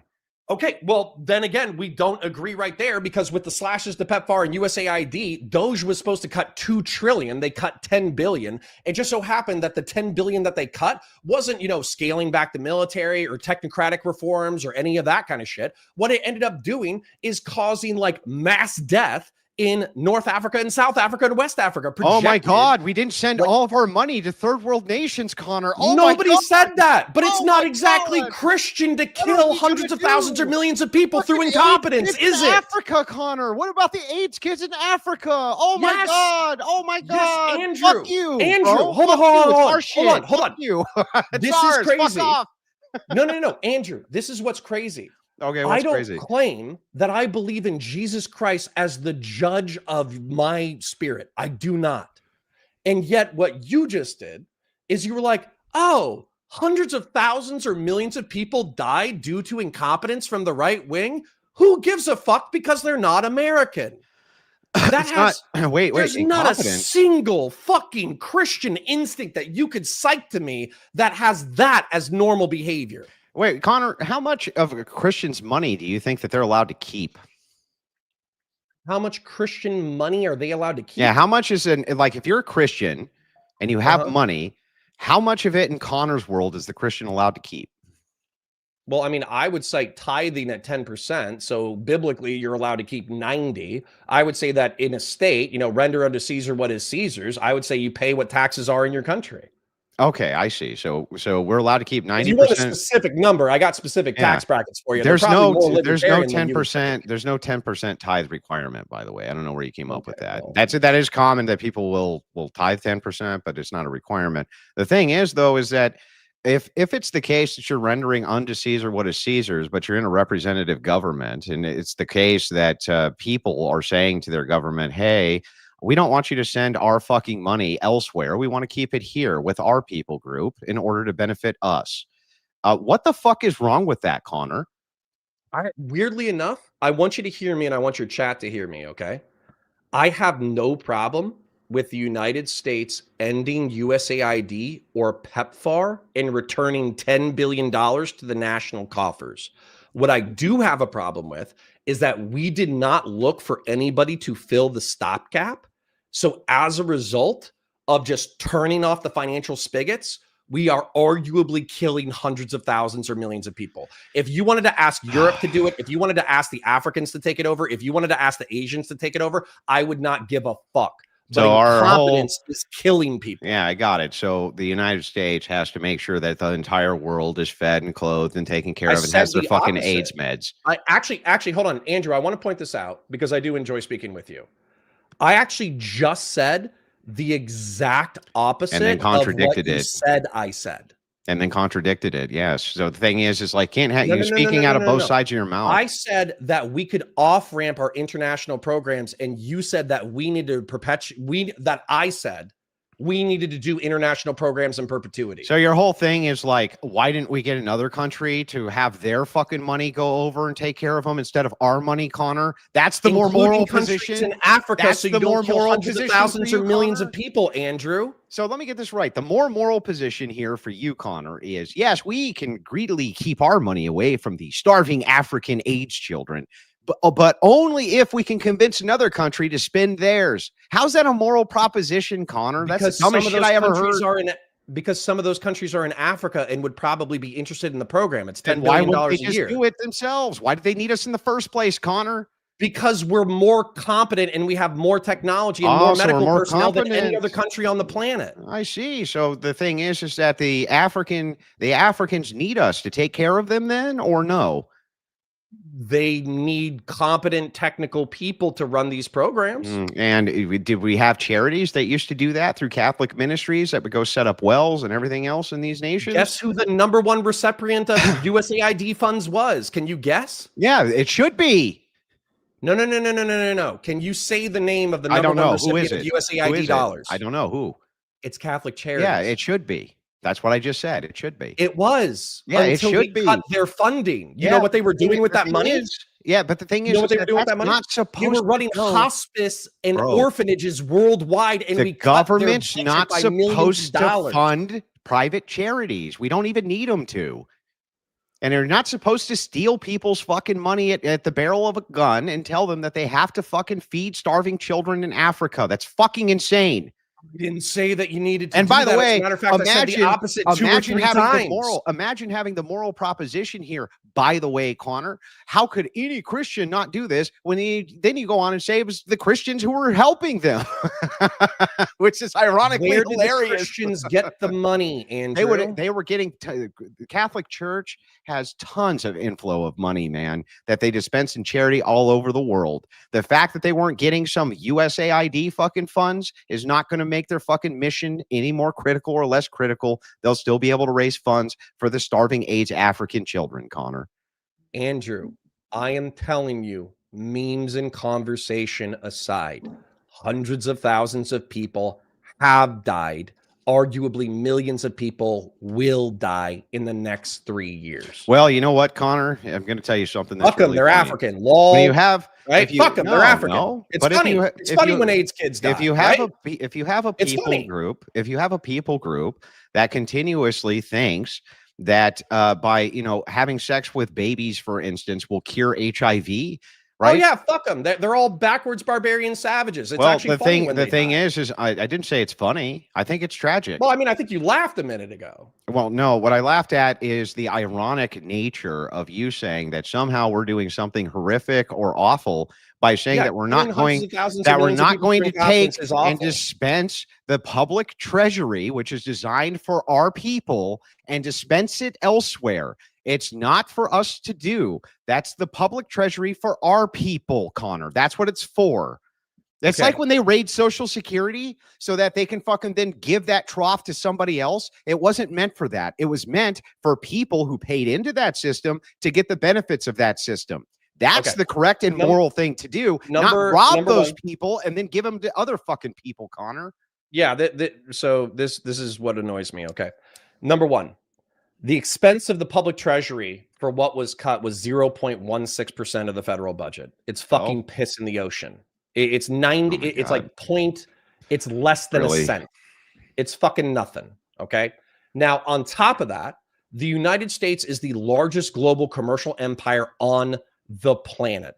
Our security systems, our military, and our soft power is responsible for 70% of the world's global trade.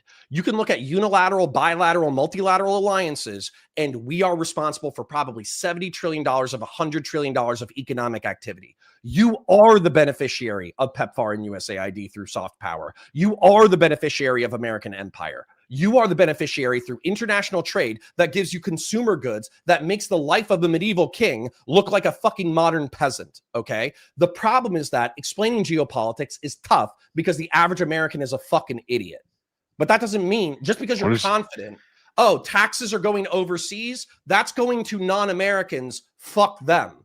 Just because you have a simple conception of things doesn't mean it's correct. I'm sorry. What's the complexity that's going to show that us sending money to the AIDS African kids, how is that going to assist us in geopolitics exactly, Connor? Because we get access to like the rare earth minerals that are in West African nations. Oh, you mean the same fucking we get to minerals? train their military The against same jihadist minerals that we terrorists. would have access to anyway, because we have the world's No, we largest don't have military access on to them fucking anyway. planet Earth, and we can do whatever the We fuck we don't want, have Connor. access to them anyways. Connor. You cited. Hold Oh on. my God, In the Connor, beginning we of have our access to conversation, whatever the you fuck we cited want, the Barbary Connor. Pirate Wars. You cited the Barbary Pirate Wars. Why did the Barbary Pirate Wars happen again? Over slavery. Enslaving who? Whites. Americans, Yeah. right? Yeah. American well, specifically commercial whites. Like, I think if they American were commercial stealing interests black slaves, overseas were being attacked by random people. Yeah. How did we solve the Barbary Pirate Wars? well, we used, I think it was Mark and, what is it, Mark and Appraisal or whatever. We basically made sure that we had privateers who went out and killed them. Okay. So we had, and then we also negotiated a truce with the Ottoman Empire that they would do what's within their power to reduce Barbary piracy, right? Yeah, that was the case, but that was because we'd already destroyed them by utilizing basically privateers and paying them a bunch of money to go kill them. So the reason why I'm saying this is because it was a combination of hard and soft power. That's It was mostly just hard power. We had killed most of them. No bullshit. We It's not obviously bullshit. You wanted to tell me about the treaty that we signed with the Ottoman Empire. Yeah, and is that hard power? Yeah, well, it was because of hard power that they signed it. Yeah, we were fucking killing them. I mean, overwhelmingly, the privateers were fucking killing. The Ottomans didn't view the Barbary pirates as a part of their command structure. Yeah, that has nothing to do with anything, though. That the truth is that they were benefiting if you negotiate greatly. with a state a soft power position in order to reduce an action caused by non-state actors, that's clearly soft power. Okay, it's obviously soft power. Can I tell you again what solved that was privateers killing Barbary pirates? That's what solved it, Connor. Okay, I'll quote to you Clausewitz. War is diplomacy by other means. Believing that there's some fine line or some hard line between war and diplomacy is, again, naive and stupid.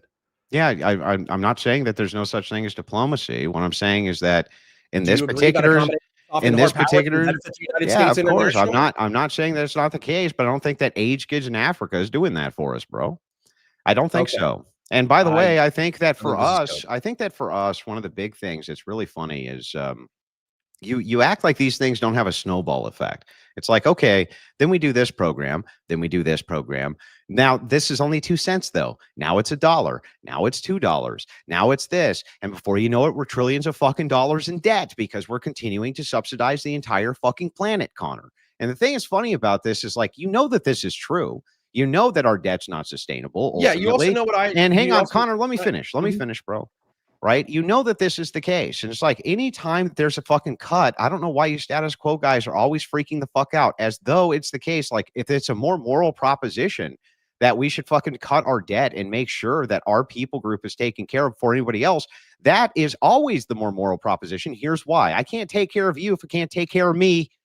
And guess what? We got to be able to take care of us first, Connor. America first, Connor.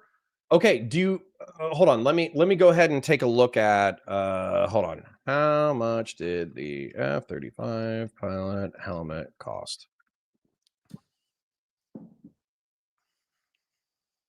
Okay. I'm just Googling something real quick, but okay. Just go with me for a second. That way I don't have to Google the specific price. Okay. We developed an F-30, and by the way, I love the military industrial complex. I think it's based. We spent arguably hundreds of millions, maybe billions of dollars on getting a helmet that used cameras on the outside of the F-35. So the F-35 pilot could look around and see through his own airplane. We probably spent billions on that. We've also spent billions on putting a laser inside a C-130 close air support vehicle. That's awesome. It's cool. It's great.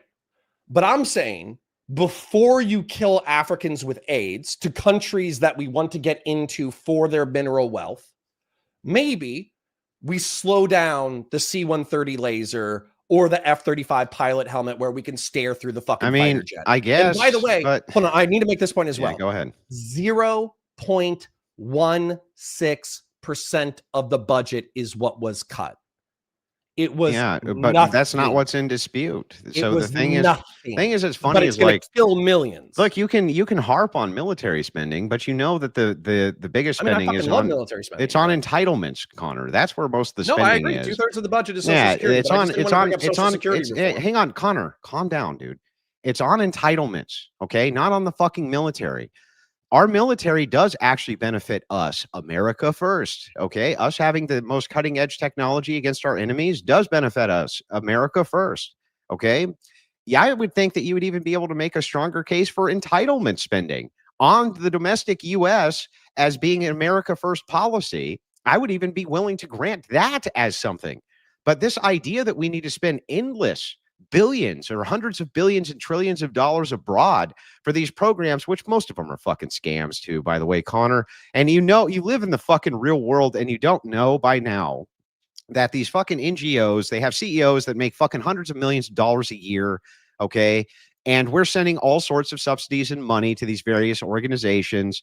And how much of it even gets distributed there, right? Especially when their government gets a hold of it, I think we'll never fucking know. And so the thing is like, yeah, if you want to fucking spend that money on entitlements here, that's at least a case. If you want to spend the money on military here, that's at least a case. But telling me that we have to exercise soft power for African children somewhere so that maybe one day we'll have access to diamond mines, it's fucking crazy. Okay. And it's also silly because there's no way for us to not end up getting access to the things that we want in that geopolitical area if we fucking want them anyway. Because we make those nice helmets where we can see through the entire fucking F-35 and we can see fucking digitally everything that's going on. We can do whatever the fuck we want because that's what we can. We have the power to do that. What do you think about, so sorry, real quick. In my opinion, you're arguing for like a pre-World War I, pre-World War II style, like self-interested isolationism. And one of my frustrations with that is I think that if you look at the 20th century, let's just say I don't like it. How do you feel about how do you feel about the Korean War? Isolationism wasn't what caused that. How do you feel about the Korean War? What do you mean? How do I feel about it? Well, I mean, in the 1950s, we were done with World War II. We'd already negotiated a peace with Japan. We'd already negotiated a peace in Europe. We could have just dipped out. We could have just picked up stakes, left Western Europe. It could have gotten conquered by the Soviets. Who gives a fuck? It's not our problem. We could have let South Korea get taken over by the North Koreans, and it would have been a communist state now. So what I'm saying is that there's the same way Vietnam's a communist state now. Well, yeah, but there's all sorts of geographic. Is it really a communist state though? Well, I mean, it's state capitalist, but yeah, it's really not a communist state, though, is it? No, I said it's state capitalist. Yeah, it's really not. And the thing is that the North Korean, the reason the North Korean, that it's probably an authoritarian dictatorial shithole. Yeah, right? I don't know. When Pol Pot was killing everybody, it was the fucking Vietnamese who went in and stopped him. I'm just pointing that out. Yeah, right? The Cambodians were worse than the Vietnamese. Yeah, I'm just pointing out that like the authoritarianism of Vietnam, the Vietnamese have always been basically an authoritarian people. Same as the Chinese, I asked you about Korea. The same as the Japanese, and the same as the Koreans, by the way. What happened in Korea was because MacArthur didn't finish the job and butcher the fucking Chinese like he should have. We ended up with Chinese utilizing hard power on the North Korean border because they were terrified of us having access to China mainland. And so they prop up North Korea so that we don't have access to China mainland. And the thing is like South Korea there in that peninsula has actually, I'm not even sure that that's done us a shitload of good. And I'm not even convinced that the South Koreans ultimately may not have won that war. They may have. Even without American interventionism. No, they wouldn't have won. They got pushed back all the way to the Busan perimeter. So did we. But that's what the thing is like we got pushed way the fuck back until we had a counteroffensive. And the thing is, if we weren't there, the South Koreans would have clearly lost. Maybe, or they may have had other European allies who came in. I don't know. But the thing is that if it is the case that we're doing revisionist history and we're armchair generaling, right? If it was, let me get to the point. That way, we don't have to talk about Korean history. Well, I want to just make this point real quick. Okay. Sure. I think that North Korea, if North Korea had won the war, okay, and we had not ever gotten involved, that they would be communists the same way that the fucking Vietnamese are communists, which is not really. They're not really communists. And I think that the reason that that place is such a dark, horrible, awful, fucking horrific place where they have fucking rape gangs and everything else going on 24 hours a day, 7 days a week, is because China will basically prop this country up indefinitely so that we're not on their front doorstep. And I think if they had the peninsula, that the Chinese would do much like what the Vietnamese did to Pol Pot, and they'd go in and stop the travesty. I think that they would have done that, just like the Vietnamese did with Pol Pot. And so, no, I'm not so sure that our intervention there was particularly helpful. I don't know for sure, right? I'm just armchair speculating. But ultimately, like, our intervention around the globe has not necessarily been good for U.S. interests.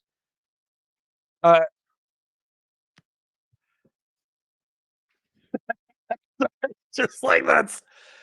I think tens of millions of South Koreans would probably disagree with your historical assessment. I think that tens of millions of people in Europe would probably disagree with your historical assessment. I think that beating communism during the Cold War was probably a historical good.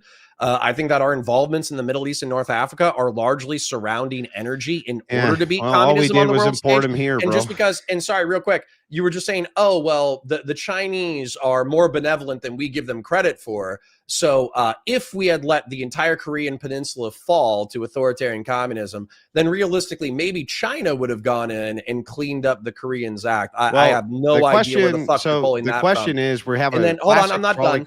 So No. There are worlds that we can live in. And I think this is part of the reason why I'm annoyed and I'm pissed off, is because China, unfortunately, has become state capitalist. But they are where they are not really communist. The market, but the government, what's that? They're not really communist, no.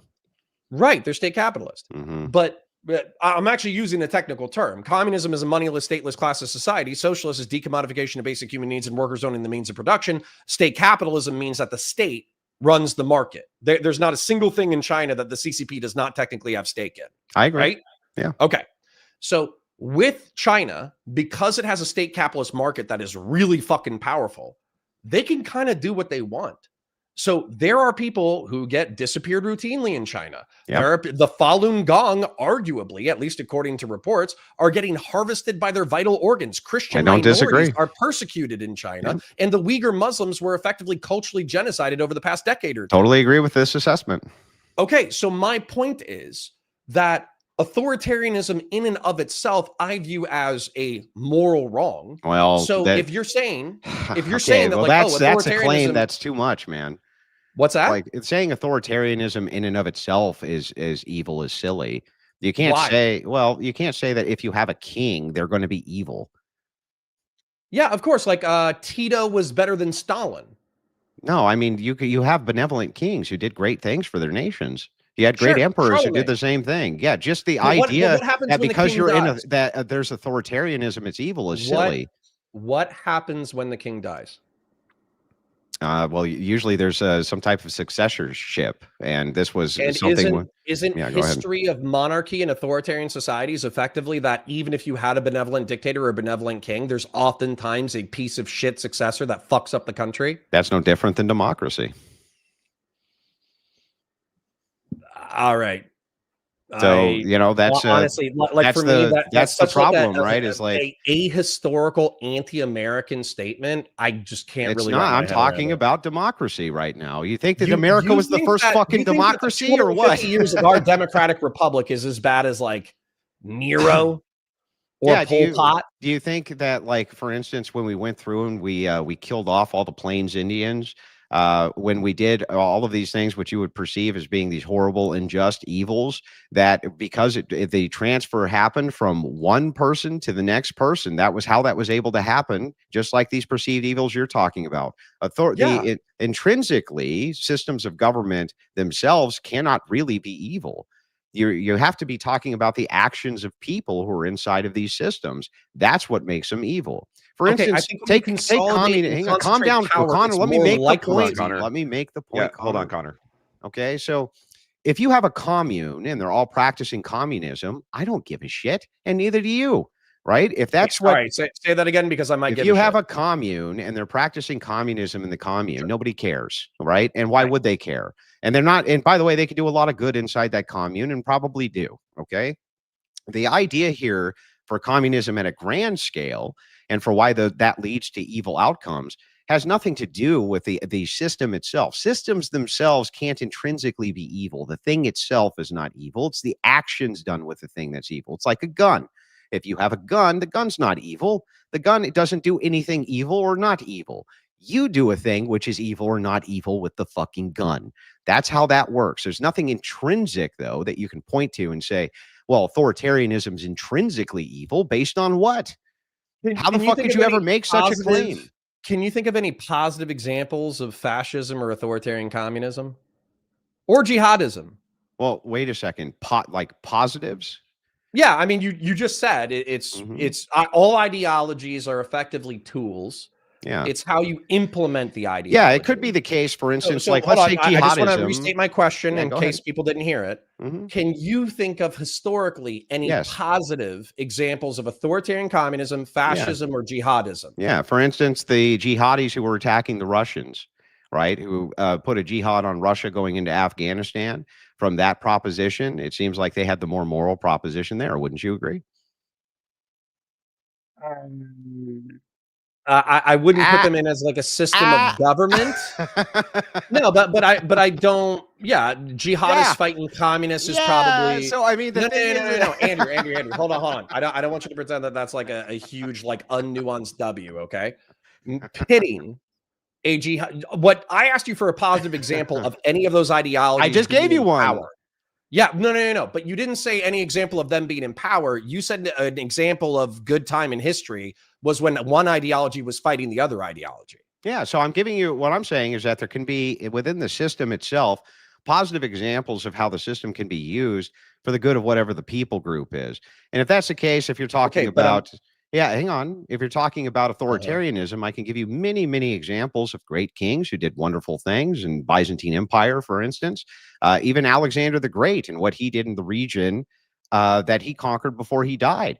Like there's tons and tons of in fact, the longest lasting civilizations were authoritarian and the least longest lasting have been democracies and republics. They change their form constantly. So it's like, I don't, I'm not so sure that that when we have these interests, and yes, look up the longest civilizations are all authoritarian. That's not a joke. And by the way, let's point this. Hold on. Let's point. Hang on. I'm just going to point this out. Like the systems themselves, I would not say are inherently evil. I think propositions of evil you have to attribute to men. Men are the evildoers or not evildoers, not systems. So sorry. Jihadism being the exclusive like advocacy for Islam to dominate a society and the willingness to use violence in order to affect that outcome. Can you think of like a positive example? Yeah, of course. If they, for instance, perhaps they had a more oppressive people group or something like this, or they were being encroached on, and so they were able to bank on this, the idea of jihad in order to protect their people group. From their perspective, like crusades. Well, from their perspective, I could see how they would see foreign occupiers as being a problem, and then they do jihad, right? And how that could be beneficial for that particular society. I don't know intrinsically that you could always make the case that this is bad. You see what I'm saying? I would like to respond to this in depth. Okay. So, and I'll try to be as brief as I can. Okay. So when you look at the history of the caliphates, Abbasid, Umayyad, whatever, the histories are typically of like expansion and conquest. And then what happens is they seize the territories that they're going to rule over for a long time. And then once a caliphate falls out of power, effectively like power abhors a vacuum. And so as a result, another caliphate comes in. But because especially concentrated power doesn't like to go down, there's a huge amount of violence between an authoritarian system changing hands with another authoritarian system. You brought up Rome as an example where you were like, oh, well, authoritarian systems typically outlast. The longest empire in the world was Rome. Well, Rome was a republic initially. And then I don't think that was the longest empire. What's the longest? I think that the longest unchanging empire was the Byzantine Empire. I think that's the case. Well, from a historical perspective, you could consider them separate from Rome, but realistically, they're the Eastern Roman Empire. So yeah, that's not the same though. We're not talking about the same things there. So the thing They is thought like, of themselves as Roman. They just spoke but Greek. you have to admit they were authoritarian. Is my point. Okay, but what I was going to say, though, is that the Byzantine Empire and the Roman Empire in particular, and the Byzantine Empire is the Eastern Roman Empire, is that they had, sure, they had a dictator. I'll admit it, they had an emperor. I mean, literally Tsar, Caesar. That's where the term comes from. And it comes from Julius, who was almost a contemporary of Jesus. And they lasted for another 1,500 years. So arguably, as a political entity. However, what I would say within Rome, I wouldn't credit having a dictator or having a king with why they lasted so long. Me What either. I would say is that they had a pretty rich culture that stretched back centuries or millennia into Greek antiquity. And they also had bodies like the Senate, rule of law, constitutionalism, literacy. They had a whole host of like civic virtues separate from an emperor that made their society I think great. it was the virtues that made this society great. I agree with this. Okay, but the thing is though, is that Uh-huh. a lot of those virtues were from the top down. That's one.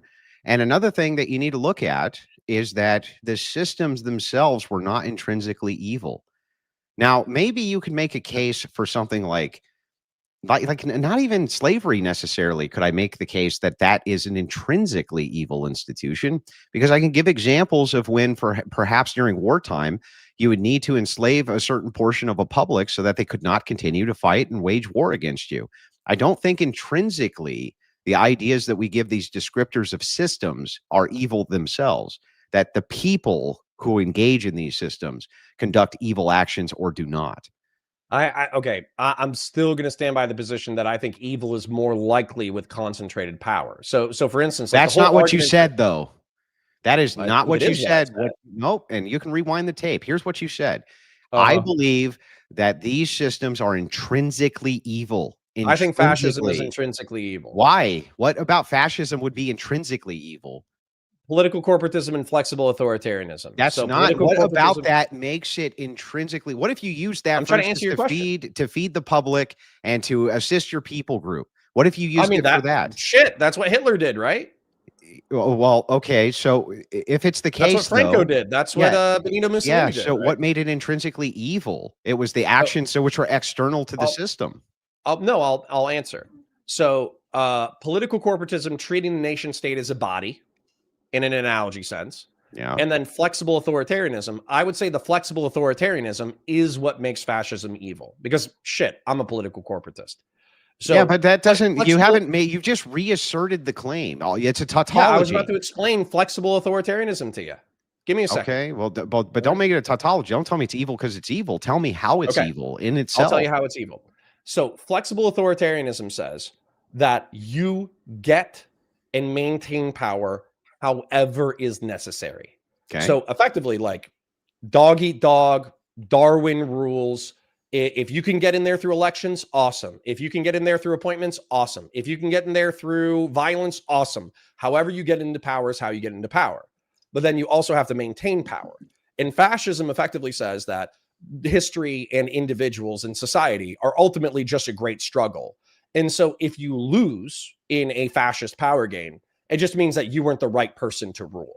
And so all it becomes is a massive struggle over power. And so as a result, since you don't believe in a constitution, don't believe in rule of law, don't truly believe in monarchy, don't truly believe in anything really, you just start worshiping power. Well, gee, because Connor, I feel like you're just describing societies right now. You're just describing every society which exists right now, which is it's a dog eat dog world, and everyone's got it. They're all going for power, and however they're going to get it, they're going to get it because that's just society, Connor. But liberalism, in the classical sense, in the American sense, says that we are going to make rules to the game. Bullshit. That's what it says. Original liberalism didn't even have term limits for the president. What the fuck are you talking about? He could have stayed there for fucking. He could have stayed there his entire life. Wait, hold on. You think the Constitution weren't rules to the game? Well, the Constitution's a couple of pages, Connor. Yeah, shit. The rules there were really designed as a compromise so that states could govern themselves.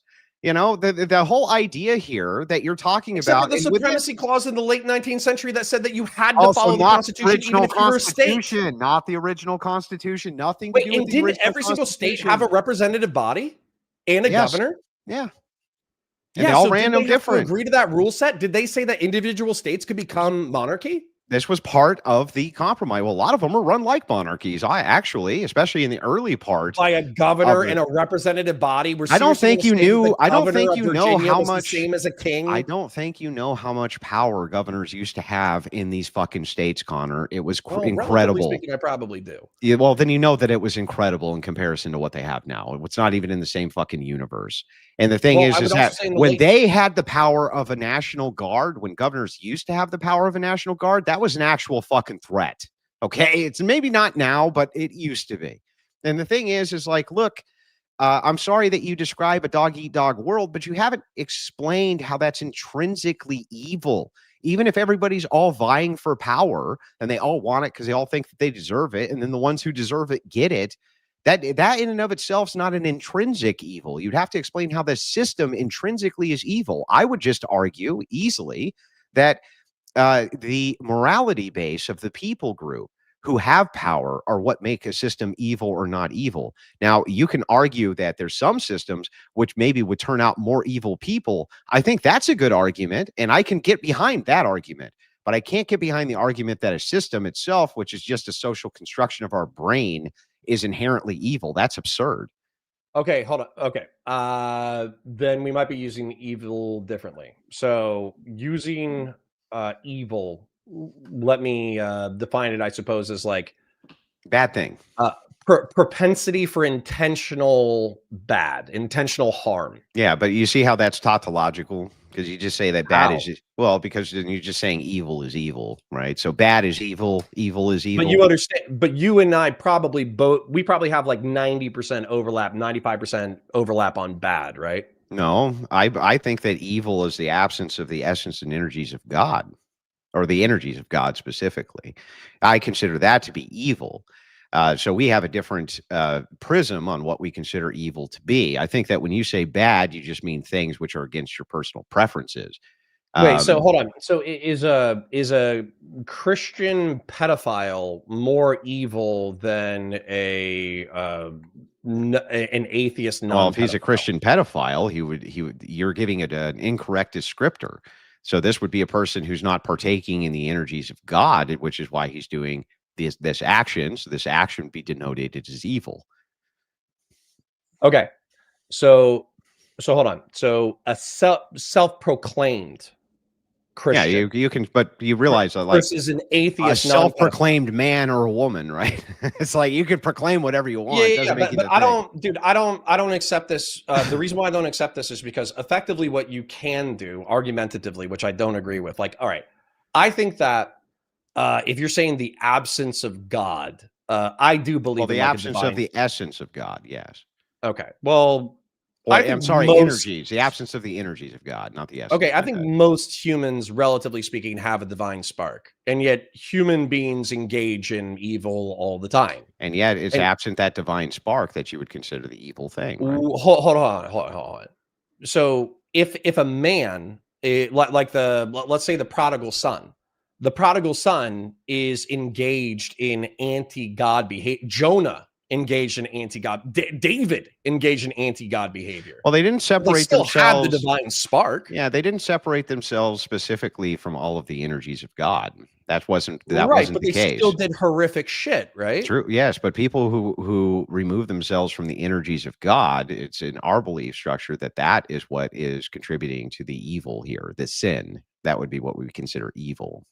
Okay, but hold on. Just as an example, like, I hate to be so stereotypical about it, but like Samuel and the Amalekites in the Old Testament, right? Okay.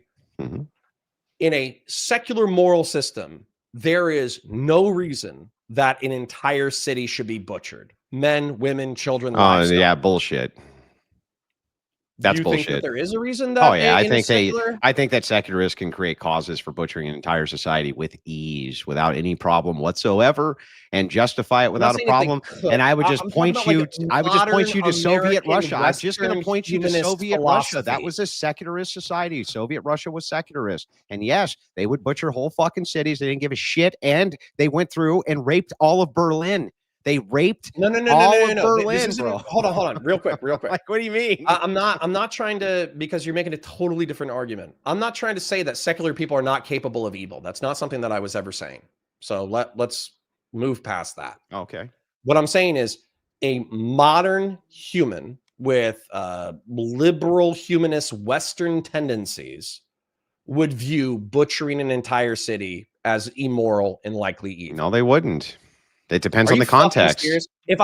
I'm sorry, you're being a fucking debate pedant. If I go down to like downtown Orlando right now and I walk up to 100 people and I say, "Hey, do you think that you could ever come up with a moral argumentation for why you should butcher men, women, and children and the livestock of a single city?" You think that there would be a single fucking person that would be like, "Oh yeah, I got like 10 reasons off the top of my head." Well, the thing is that the dialectic there is interesting. If you take the trolley cart problem and you ask a person, would you throw the switch in order to hit the one person over the three? They almost always will say yes.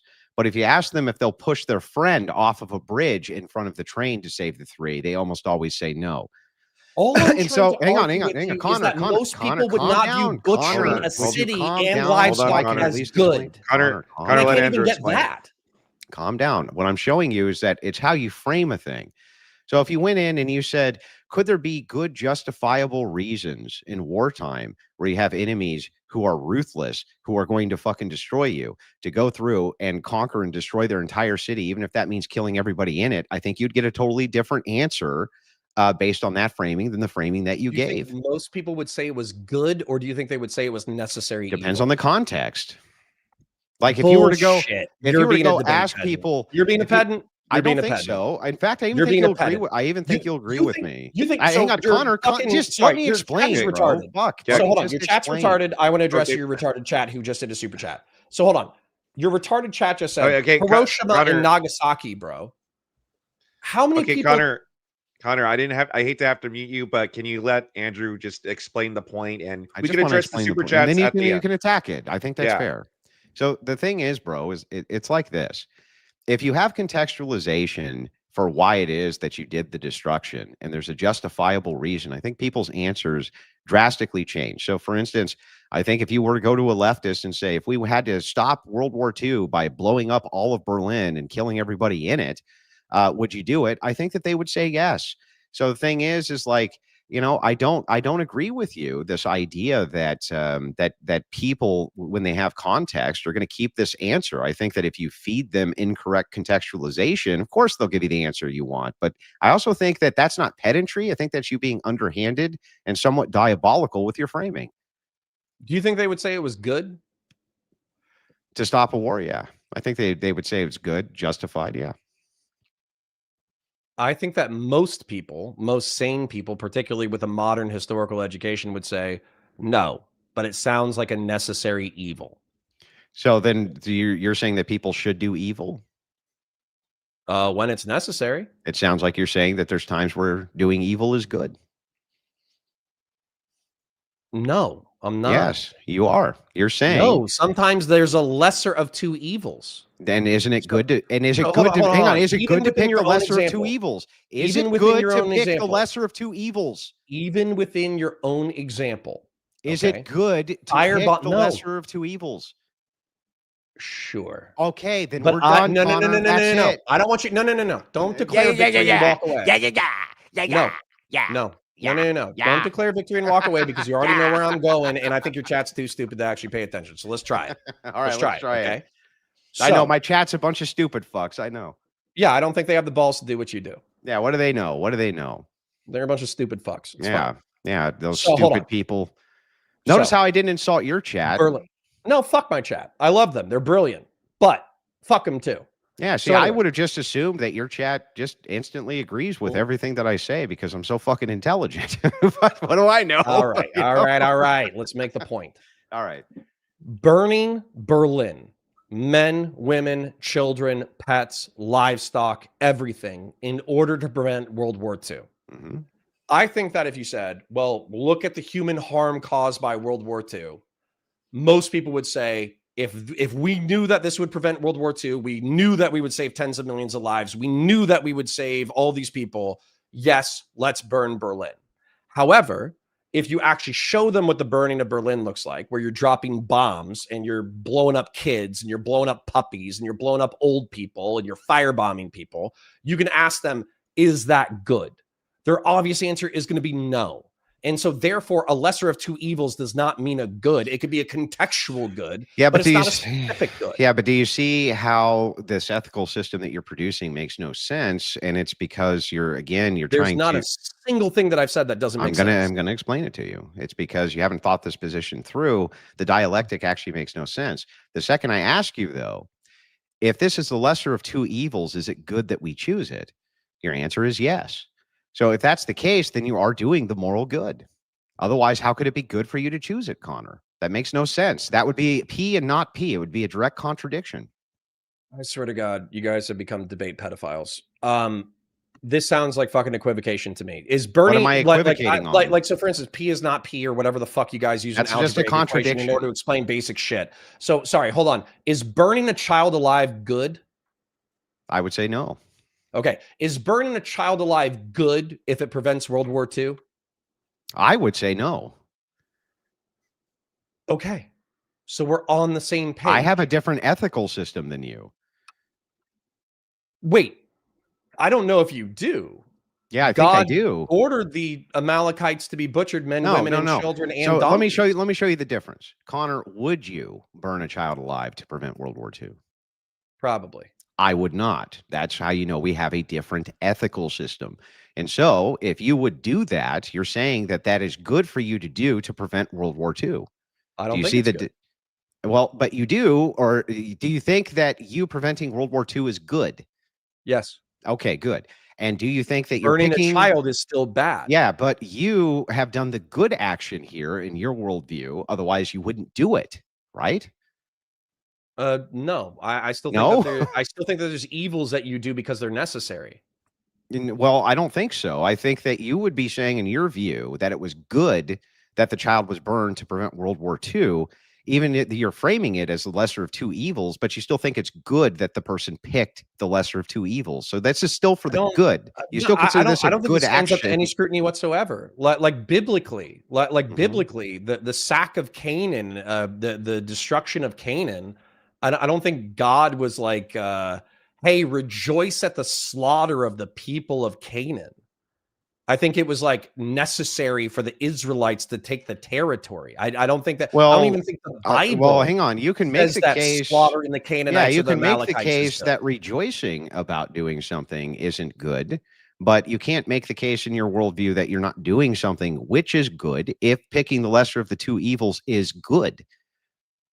I think I can. I think there's no contradiction here. There would be directly be a contradiction. It would be P and not Wait, P. hold on. Even going back to the trolley problem. Okay, we have the trolley problem. Yeah. There's two people on one track, one person on the other track. Sure. And yet a utilitarian says, okay, I'm going to kill the one guy. Yep. All right.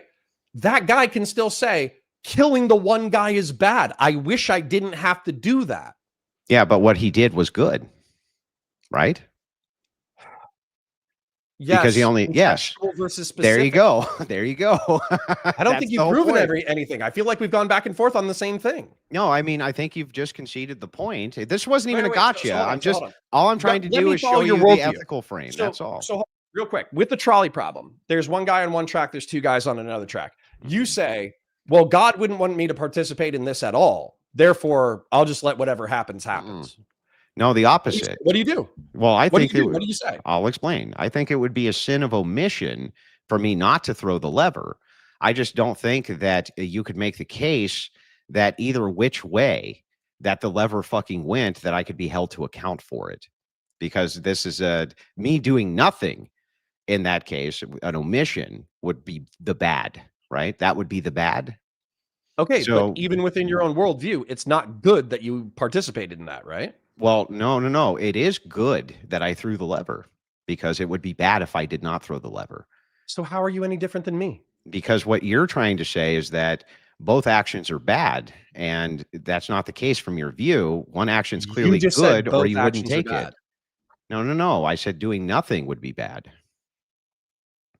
You also said when I asked you if you killed the one person, would that be bad? You said yes.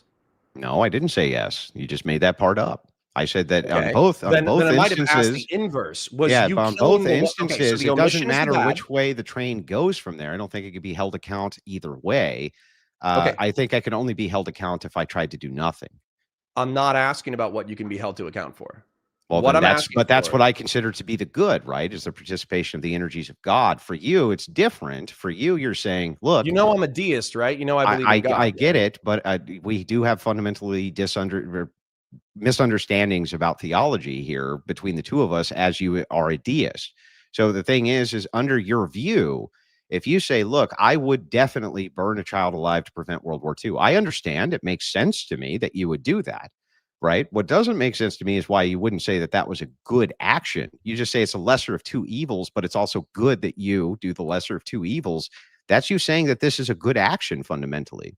It's the whole problem with utilitarianism You're in general. saying by that the I'm way. saying that. I've already said that I haven't said that. Bro, you said it 3 times. I've gotten you to cop to it 3 times now.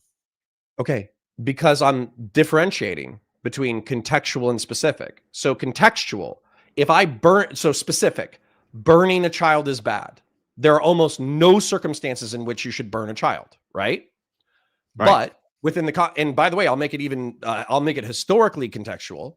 Hiroshima and Nagasaki was necessary from a tribalist analysis of warfare to prevent more American boys from going to Japan and dying in a war when Japan had already lost but refused to surrender. I understand. So we're burning children hmm in order to save American soldiers. I can say that within the context, saving American soldiers is good. Well, which one ought we In an do? ideal world, we would not have to burn children in order to save American Yeah, but soldiers. but you see, this is equivocation from you now. It's using ambiguity in language. I agree 100%. I don't think I'm using any ambiguity. Well, I'll What are explain. you talking about? You I was said very specific. you said the ideal would be not to do these things. Okay, great. I That's understand true. I understand the ideal, but we're not talking about the ideal. We're talking about if you actually had to accommodate one of these views, would it be good that you went for the lesser of the two evils? Is that a good thing? Yes. Well, On then the you're- whole, Yes. you can still do bad things with a good outcome. So what you're saying is that it's a good thing in this situation to burn the child alive. No, why the fuck? I'm sorry, Andrew. The reason why I keep using the word pedant, okay? Pedant is where like you're overly focused on words. Can we agree that there are things that are both good and bad simultaneously? You're having tobacco, you're drinking alcohol. I love alcohol. I used to love tobacco. They're delicious drugs. They make the world a better place. And yet they are damaging your body. Sure. So is alcohol good? Yeah, well, I mean, when you're talking about what are called like trivializations or things like smoking or having a beer or something like this, um, if you were like a drunkard, for instance, and this was taking you away from participating in the energies of God, I would say that that would be bad, yes. But I would also say that there could be like, for instance, omissions where you would probably want to smoke under certain circumstances or even want to have a drink in celebration. I would say that there's plenty of times for that. So that's not such a clear-cut question. When you're talking about, So is it a mix of good and bad? well, under context, of course, it could be good or bad. That's what I'm saying. That makes my point, not yours. No, it makes my point. No, because what you're saying is It that makes my point. you're I saying said that there both can of be these bad actions. things that have elements of good within No, them. what I'm Yes, saying and is you just that said exactly no, that I about didn't. alcohol You're and tobacco. wrong. I'm saying that under certain context, I could say that this action good or this action bad. Okay, But I'm gonna here, say hang your on, action Connor, is hang on. bad. Let me just finish. Under Uh-huh. your view, though, you've already given the context for what is good and bad.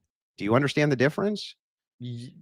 I don't understand the difference between how you're saying like, oh, alcohol and tobacco, depending on context, could be good or bad. And burning then a child I've used alive from specific, your and position. I've used contextual. Yeah, It feels because- like you're doing a direct analog to what I'm saying. Because I'm not. Because under your view, you're saying that under certain contexts, burning a child could be good or bad. It's the same thing. And when you say that I'm picking the lesser of two evils and that's good, you're actually saying that this is good to do this under these circumstances with this context. Okay, but what I'm here, let me. And the let me press you a little equivocation bit comes more. in because you I wanna tried to press you a say, little bit no, more. they're both evil. I would like to Like press you what? a little bit more. I would like to press you a little bit more. There is almost no physiological benefit to tobacco consumption. Oh, no, There's that's not almost true. none. No, that's It's al- totally untrue. especially the You think there's nicotine a delivery physiological system. benefit Oh, to yeah. tobacco consumption? Can you tell me what it is? Yeah, for one thing, the nicotine delivery system, which is instantaneous, helps you think. It makes sure that your mind decays way less. There's all sorts of short-term It's also benefits to clogging tobacco your use. arteries and like quintupling your chances of cancer. Yeah, but you just said there's no benefits. That again, you're making distinct statements here. You could achieve the okay. So okay, I would say that there are. You're also making an argument for why tobacco is simultaneously good and bad again. But what I would say is that No, I'm not. let's just say the negative effects of tobacco Mhm. outweigh whatever positives you have. So, anyways, with tobacco, you are probably shortening your life by years, perhaps decades.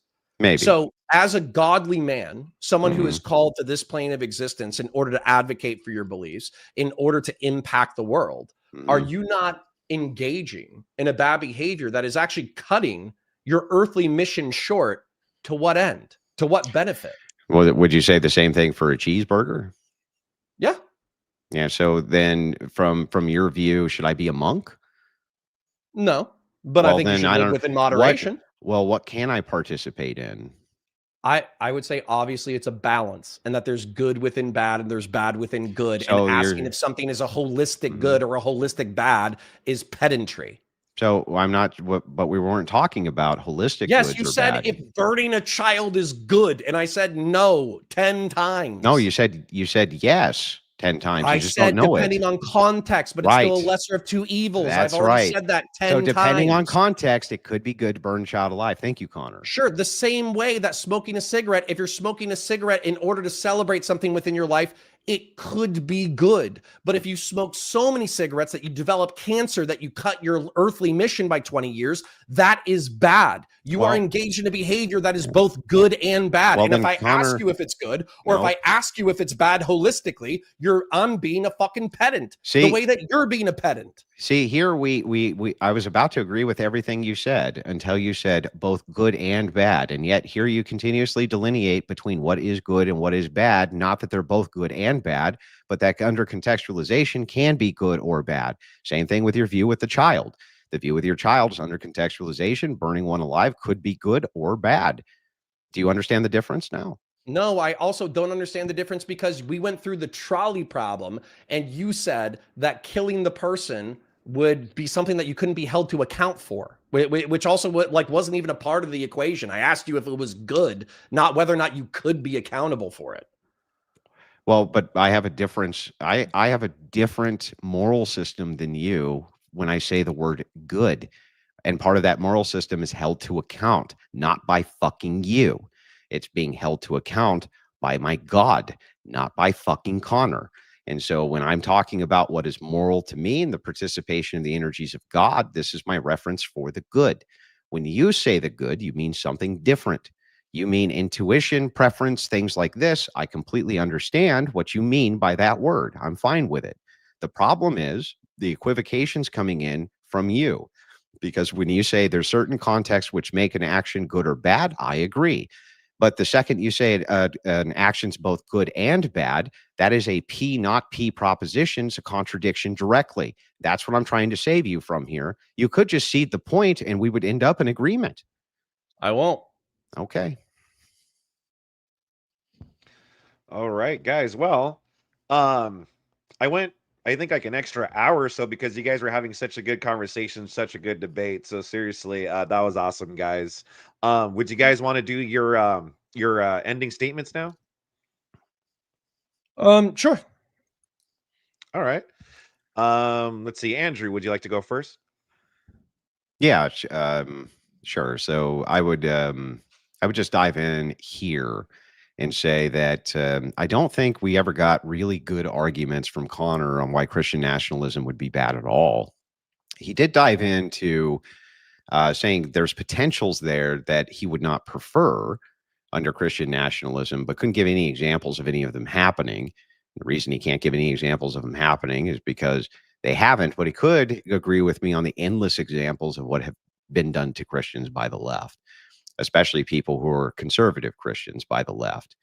And he ceded at point after point after point of all the horrible things they did to us, but somehow think that us having some form of power, he says, I agree with you. You should have a power block. But then it's like, Well, but if we have a power block, we're going to utilize the power block for our benefit.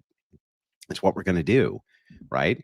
So if you want to have this kind of like a constitutional republic, and then at the same time, this mass democracy, if we end up with blocks where we have to protect ourselves through getting into positions of power so that we can't continue to be abused, that's exactly what we're going to do. He seems to see that that's exactly what we should do. But that his fear is that we're going to, I don't do some fucking bad thing to him. But when I point out the things we're proposing to do, he doesn't. There you go. About to sneeze.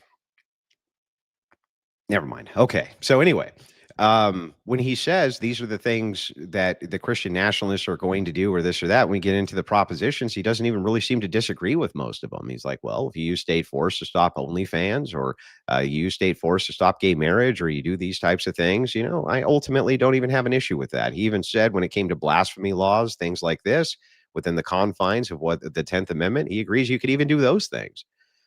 Ultimately, I don't even know what his beef with Christian nationalism is, because he didn't really give me one. I tried to hone in on it. The conversation went everywhere except on Christian nationalism itself, though I did try to bring it back multiple times. And then we got into ethics near the end of the debate. I wish we could have dove into that even more, because I think it can help Connor with his philosophy there a little bit better. But ultimately, I don't even think we got at the heart of what it is that we were getting after. And so the first thing that we ended up kind of getting bogged down in some historic context, a little bit of armchair generaling, right? Things like this. I understand that all of that is necessary to the context of a conversation, but I don't feel like we've really got to the heart of what his issues are with Christian nationalism to begin with, or why it is that you can't apply those things fairly to what our opposition's already doing to us. When it came to the idea of successors, he says, you know, authoritarianism is inherently evil, things like this. I think that really starts to dive into what his issues actually are. He really believes that systems themselves, these constructs made out of men's minds, are inherently evil. And I just don't believe that in governance that's true. Maybe you could make some system like a system that's only designed to like buzzsaw little puppies going down the aisle with children or something like that, and that's all the system is ever made for. Maybe you could say that there's some inherent. I don't even know if you could do that, though. I don't even know if even then you could say the system's inherently evil, because it's really just men ultimately that we're talking about and what their agendas are for the world. So I think that that was where we really needed to hone in on the proposition, because he thinks in his mind any sort of authoritarianism is a threat. And the thing is like, I don't think that that's the case, one. And two, when we got into like king successors and things like this, he says, look, when authority has to pass, bad things happen. When I pointed out that's the case for democracy, he ended up kind of agreeing with that too, because it's true. Anytime power is changing hands, you can easily end up with conflict and things like this. So whatever the actual proposition is for Christian nationalism being bad, I don't think he made. I do think that I made a pretty compelling case for the goods that it would bring, though, especially with the proposals that I was kind of pointing out that Christian nationalists would move towards, plus us protecting our people group from the ultimate oppression of the left, which he agreed were being oppressed by the left. He agreed with all of the things I said as descriptors that the left has done to us. So ultimately, I think I made a far better case here for why Christian nationalism is good than he did that Christian nationalism is bad. And with that, I'll cede my time. And Counterpoints, I always like coming in and doing a debate with you. It's always fun. It's fun, man.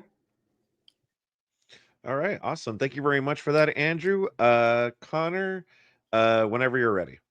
Yeah. So I do think that my argument is Christian nationalists could seize power and reciprocate what the left has done to the right broadly. We brought up specific examples like censoriousness, taking over social media companies, deplatforming, debanking, socially ostracizing, all that kind of stuff. I think the reason why we haven't seen the Christian nationalists do that yet isn't because they're not capable of doing it. It's because they haven't seized enough of a power block yet. The reason why I'm trying to check them right now is because I do think the right wing, which the Christian nationalists are a part of a broader coalition of the right now. I think that if they get in further charge, I don't want to see them taking out members of the American public with, let's say, vengeance rather than justice. I'm actually trying to appeal to justice. I would actually say during this conversation, Andrew kind of made historical excuses and philosophical excuses for authoritarianism. So while he appealed to the benevolence of Christian nationalists so far, I think he was paving the argumentative roads to excuse Christian nationalist authoritarianism in the future. I think that the left has socially frayed our fabric. I think they've fucked up the republic in a lot of regards by not abiding by the spirit of freedom of conscience, freedom of speech, right to self-defense, up to and including against the government, et cetera, et cetera. I also think that some of the evils that Andrew is appealing to are exaggerated. Now, murdering and laughing about a political propagandist in public, Charlie Kirk specifically, that's evil. It's bad. It's something that is horrible and shouldn't happen in a free society. That being said, we could endure one of those every single year, and it would not be a threat to the Republic of the United States. Whereas what I would argue, and I invite the people in the chat to check out the Eastman memo specifically in reference to January 6, 2021, Donald Trump did threaten the foundation of the Republic by attempting to overthrow it in an election that he has still failed to prove had outcome determinative voter fraud. I think that Christian nationalism, if they were to seize power and advocate as a bloc to the exclusion of others, that would include atheists, that would include deists, that would include Jews, that would include Muslims, that would include Sikhs, it would include pagans. And I think that it's only kind of this more ephemeral Christian nationalism that's like, oh, well, you know, you're citizens of the United States, so we would tolerate you. I think that's just appealing to a benevolence that I don't think you would extend if you had power.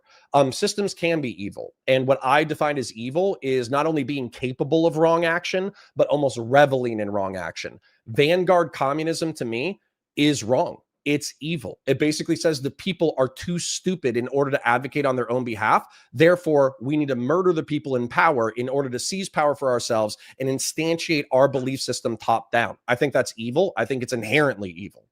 Then you also said that like, systems aren't inherently evil. I don't even think that you believe that, Andrew.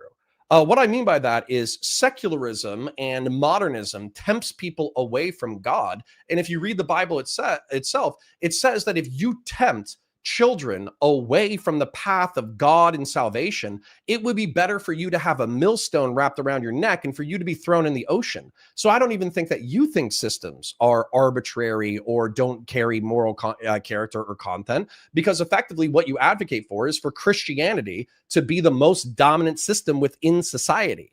Finally, I would just say I don't think ideologies are arbitrary, and then I don't think Andrew believes that either. And I would say once again, I am a Republican. I advocate for a republic. I advocate for a constitution. I advocate for representative democracy, not direct democracy. I'm proud of our nation. I love the United States of America. I love the Constitution of the United States. I'm a civic nationalist. I think that if you believe in the founding principles of this nation, you are my co-citizen. And I would prefer civic nationalism over Christian nationalism. All right. Thank you very much for that ending statement. Thank you both you guys again. Ladies and gentlemen, if you guys haven't hit that like button, make sure you do that. Also hit that subscribe too. Let's see. Let's get to the Q&A. All right. So remember, guys, you still have time to send in some questions if you haven't had the chance to do that. Let's see. Anthony for $10, just showing support. Thanks for hosting this debate. Just found your channel not too long ago. I'm looking forward for more of your content. Keep it up. Not one step back. Thank you very much, brother. W Moderating, W Andrew, and Crucible Crew, not one step back. Thank you very much, Ken, for the $2. AC for $10. Liberalism is a result of affluence and has reached a threshold. Poor states that de-industrialized are still Christian because they needed a social structure, not poor because they are Christian. I don't know if you guys have any response to that. If not, we could move on. I mean, you don't think that's a valid point? Liberalism is a result of affluence. I would say liberalism is like a revolution of what Marxists would call the bourgeois, like the property owning class. I think that's true. Poor states that deindustrialized are still Christian because they needed a social structure, not poor because they are Christian. I mean, I don't have an objection to that. In general, Christianity advocates a certain level of industriousness. I think Christians are oftentimes industrious and rich people. So, yeah, I don't have an objection or a criticism. All right. Let's see. How long, Nate, for $5? Civic nationalism is a steep slide to degeneracy. Now the left has covered it into an I believe I meant to put astro glide. Any thoughts See, on next that? time I need to fight with All Long Nate, because I think he'd be making the arguments that I was ready for. All right. Let's see. Nathan Slippy for $20. I don't have the time or the crayons to explain force doctrine to your koala brain. Any thoughts on that? I think I understand it just fine. All right. I actually do think that Connor, out of many of the center left people that I've talked to, actually does understand force doctrine and agree with it. Mm-hmm. I think it's descriptively true, which is why women shouldn't vote, right? I don't go that far. I'm kidding, So Connor. Connor, it's a joke, bro. It's just, I know, but hold on, you triggered it. They in Socrates had this conversation 2,500 years ago, where he was saying that democracy, Athenian democracy, there was some like rich, powerful military guy who was bitching about how democracy was forcing him to serve all these weak peasant pussies who otherwise he would beat the fuck out of. And then Socrates said, well, the poor and the weak got together in order to vote to restrain your power. Is that not the weak pooling their strength together to restrain you? And so I think, weirdly enough, democracy could even be understood under force doctrine. Well, I think that democracy is you removing the aspect of force, though it's an ever-present thing, which ultimately will end up overriding democracy. That'll be the next topic. All right. This is Dashing Rogue for $4.99. Thank you very much, brother. The problem with Christian nationalism is, which denomination will it be? I believe this one's more toward Andrew. Yeah, this is a very kind of poor argument, which is made often. You could kind of make this argument for any type of form of government. Which party will it be? Which which form of secular humanism are we going to go with? Which form of this are we going to go with? It's not like these people on the other side who are fighting for their ideals are in universal agreement.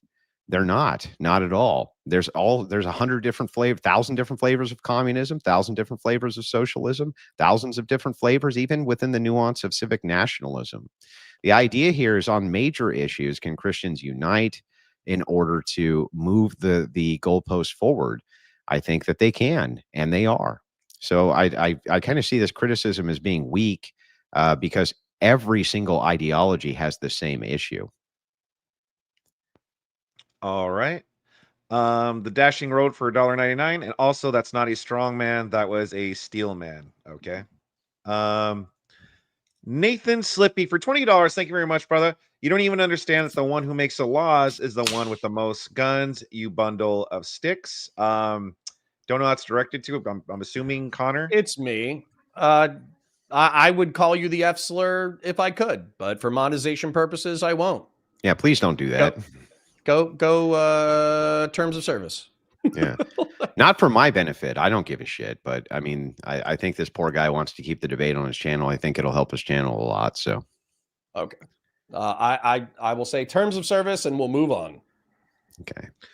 All right. Thank you very much, Fuck It Button, for $10. Yep, I will accept the process happen. I will never accept a Democrat or a leftist authority deserving of respect in any capacity imaginable. Last time I did, they cried orange dictator for a decade. That's where we're at, man. Yeah, you'll say, yeah, they were elected and they're in charge, but it's the respect for the authority which is completely basically gone at this point. I don't know, man. I don't know if we're romanticizing a time period that didn't exist. When I was growing up, George Bush was called a fascist, dictator, invader, baby killer, murderous piece of shit. And when Bill Clinton was in office, they called him like a philandering hedonist, nihilist, degenerate piece of shit. And then I could come up with the insults with Obama, but those are probably terms of service. Yeah, there so was I don't know if there even was ever a growing time up. in American politics where we were just like, oh yeah, we all love the president. Yeah, I don't think that happened. even growing up though, listening to Limbaugh years and years ago, even those old talk radio hosts would talk about how you still need to respect the president, and they would say things like, "I do want to see my president succeed. I just don't like this particular agenda." It would be things like that. There was still a national undertone of patriotism, which has been enveloped by nihilism, Connor. I would say that there are moral wrongs that I think Trump is guilty of, but I don't think that we care to the same degree about those wrongs. So I won't waste time moral frogging about it. All right. Thank you very much for Foreign Bugman for $5. Connor said that the world is a better place with Charlie Kirk dead.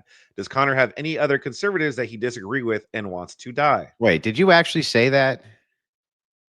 You didn't say that, No. did you, Connor? No, I think probably the closest thing that maybe they got a clip. I don't know. I think the clip that I would have advocated for or whatever is I do think Charlie Kirk was responsible for the poisoning of discourse. And I do think that effectively the way that he argued was terrible. I think it made discourse worse. And so, yeah. How? And sorry, go ahead. How? He was like the nicest fucking guy on earth, dude. Because he dunks on R-slurred, again, for monetization purposes, otherwise I'd say it, college kids. And also within the argumentation, it's not about, no, hold on, real quick. I just want to make this point. There's debating to understand and debating, debating to find truth. There's also debating to win. And there's debating to find optical dunks. And I think we all know that the internet and Charlie Kirk were dominated by debating for dunks and debating for optical wins, not debating to find truth. Wait a second, though. Okay, you can't say that a man whose mission is to do massive cultural outreach using the leftist tactics, because the Deans and the Parkers and the Destinies of the fucking world, they take random callers all the time who are politically uninformed and dunk all over them every fucking chance they get in order to clip that out so that they can pretend that their worldview is better. You can't. And I would say that they make the discourse worse. And also, I think Connor, let me finish, bro. Let me finish, and then you can respond. Okay. Thing is that this guy had a massive political outreach program to the youth of America to bring them over to the right at the institutional level. In this case, schools, which have been captured by the left. And he did a great fucking job. And the way in which you capture their attention is with those dunks and the this and the clips and the blah and the blah. And it's like, that didn't poison discourse. That was him using the tools at his disposal for what discourse has fucking become. I don't agree. And then not only do I disagree, like, listen, I'm just going to let the Epstein files come out.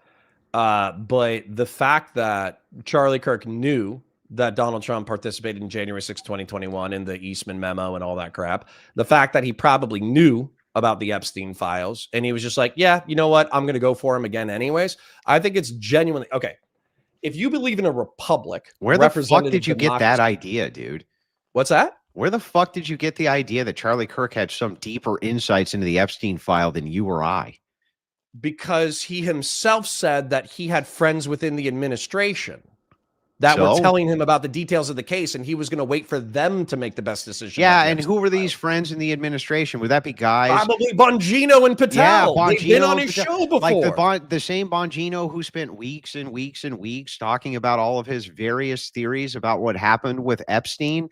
And then when he gets into office, he's like, well, wait a second. Okay, maybe there's not as much here to see as we thought before.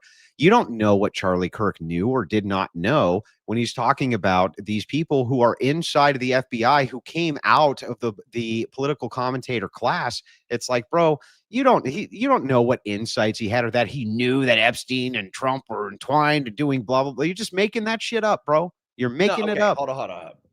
There was a dedicated effort on the right to say that the death of 2019 or the death of Jeffrey Epstein in 2019 was suspicious, that he was likely intel it is fucking connected, suspicious, that he was a part of the deep state. Yeah. And that it should be the Trump administration's job to release every detail related to Epstein as quickly as possible. And we still believe all of that. Okay. And well, hold on. No. Charlie Kirk fucking swept for them after the Trump administration said, hey, we'll get to you when we get to you, after they pulled that fucking stunt with the binders. He was a No. shill for them. No, bullshit. 100%. You can No, find the fucking clip no. of him Here's being what like, happened. "Oh, I have Yeah. admin officials who are telling me that they're working on it, and you know what? I'm just going to trust the admin until I'm told differently." Oh, I see. So the You can same. find that clip. So let me get this right. The same people who you say he had political contacts with, who he trusted, who were telling him about these insights, also told him, "Hey, we're still working on this," and that's what he reported. Well, gee, Connor, Yes. what a fuckhead! Yes. How is it? Why are you talking? How? Why would you trust the trust admin to do shit after 2021? I thought you just got done saying he was claiming they were friends of his and sources of his. What's that? I thought you just got done claiming these were friends and sources of his. Why wouldn't he trust that they were continuing that? You shouldn't look at them with skepticism, considering what Kash Patel and Dan Bongino have pulled off for the past decade or for the past month or 9 months. Why would you trust them after the past 9 months? Because if he's getting information and relaying it accurately, which is I have friends who are contacts here who are working on this, why would he relay that differently? Dude, I think that he did not want to lose access. I think he didn't want to lose access to his friends. I think he didn't want to lose access to the Trump administration. And I think that he swept for the Trump admin. Well, maybe, 100%. but you haven't made a great case for that here. And not only that, and let me point this out. Well, I mean, Connor. I would rather just wait a month until we get the Epstein files, and then I can say, hey, the president of the United States is an ephebophilic sex trafficking rapist. That would be great. Do you actually believe that? I think it's entirely possible that Donald Trump abused underage teenagers in the 80s and 90s. That's not what you just said, though. You just said that you can't wait to say that Trump is a pedophile. Yeah, sorry. If you go to a party where there's 14 to 17-year-old girls and you have sex with 14 to 17-year-old girls, then yeah, you participate. Are you in saying that Trump did that? Ring. Are you saying Trump did that? Yeah. Yes or no? You're saying I'm saying there's a high probability that that happened. Yeah, absolutely. Yeah. So if these files come out and that's not the case, you're going to eat crow. I could. I don't think I will. All right. Thank you very much. Fuck it button for $10. Counterpoints thinks we aren't there yet. Meanwhile, most of us that voted for the Orange Man think the things he is freaking out about are so close to nothing. We are mad about it not being enough. It's true. I mean, sorry guys, I think you got played. Well, I would say in your defense here that I have been a little bit, just a tiny bit, because I am a big Trump guy. I'm not going to lie about that. And I'm a big supporter of his. But I'm not thrilled on him losing sight of the goal of mass migration, the reason that we put him in there. But I'm not willing to give up on him just yet. He's going to be there for years to come. And I think that this is a part of his agenda, which he can easily get back to and move towards when his constituency tells them that that's what they want. Okay, well, one of my frustrations here, and I'm not trying to make it like too personal or whatever, is that people are bringing up that there was the representative from the U.S. Virgin Islands who was still communicating with Epstein as recently as 2017 or 2019. Steve Bannon was Trump's campaign manager in 16, and I think he got fired in 17. He was texting Epstein. Why the fuck is Steve Bannon, Trump's campaign manager, texting Epstein? Yeah, I mean, there could be a dozen reasons for that. Or for one thing, is this confirmed? Have we confirmed this without a shadow of a doubt yet? Or is this something that you're just running with? They have text messages that they say are Bannon. I don't know how to do digital forensics. Yeah, we're not there just yet. But even if it's the case, I'm unlike you. So the very same criticism you would give a Candace Owens of, hey, you're jumping to conclusions based on cursory evidence and without knowing any contextualization behind it whatsoever, and then framing it as though it's a truth statement and there's something to be gleaned here, is the same exact thing you're doing. Trump deserves to have the benefit of the doubt. More factual statements than Candace Owens. He deserves to have the benefit of the doubt unless you can prove otherwise, and you fucking can't.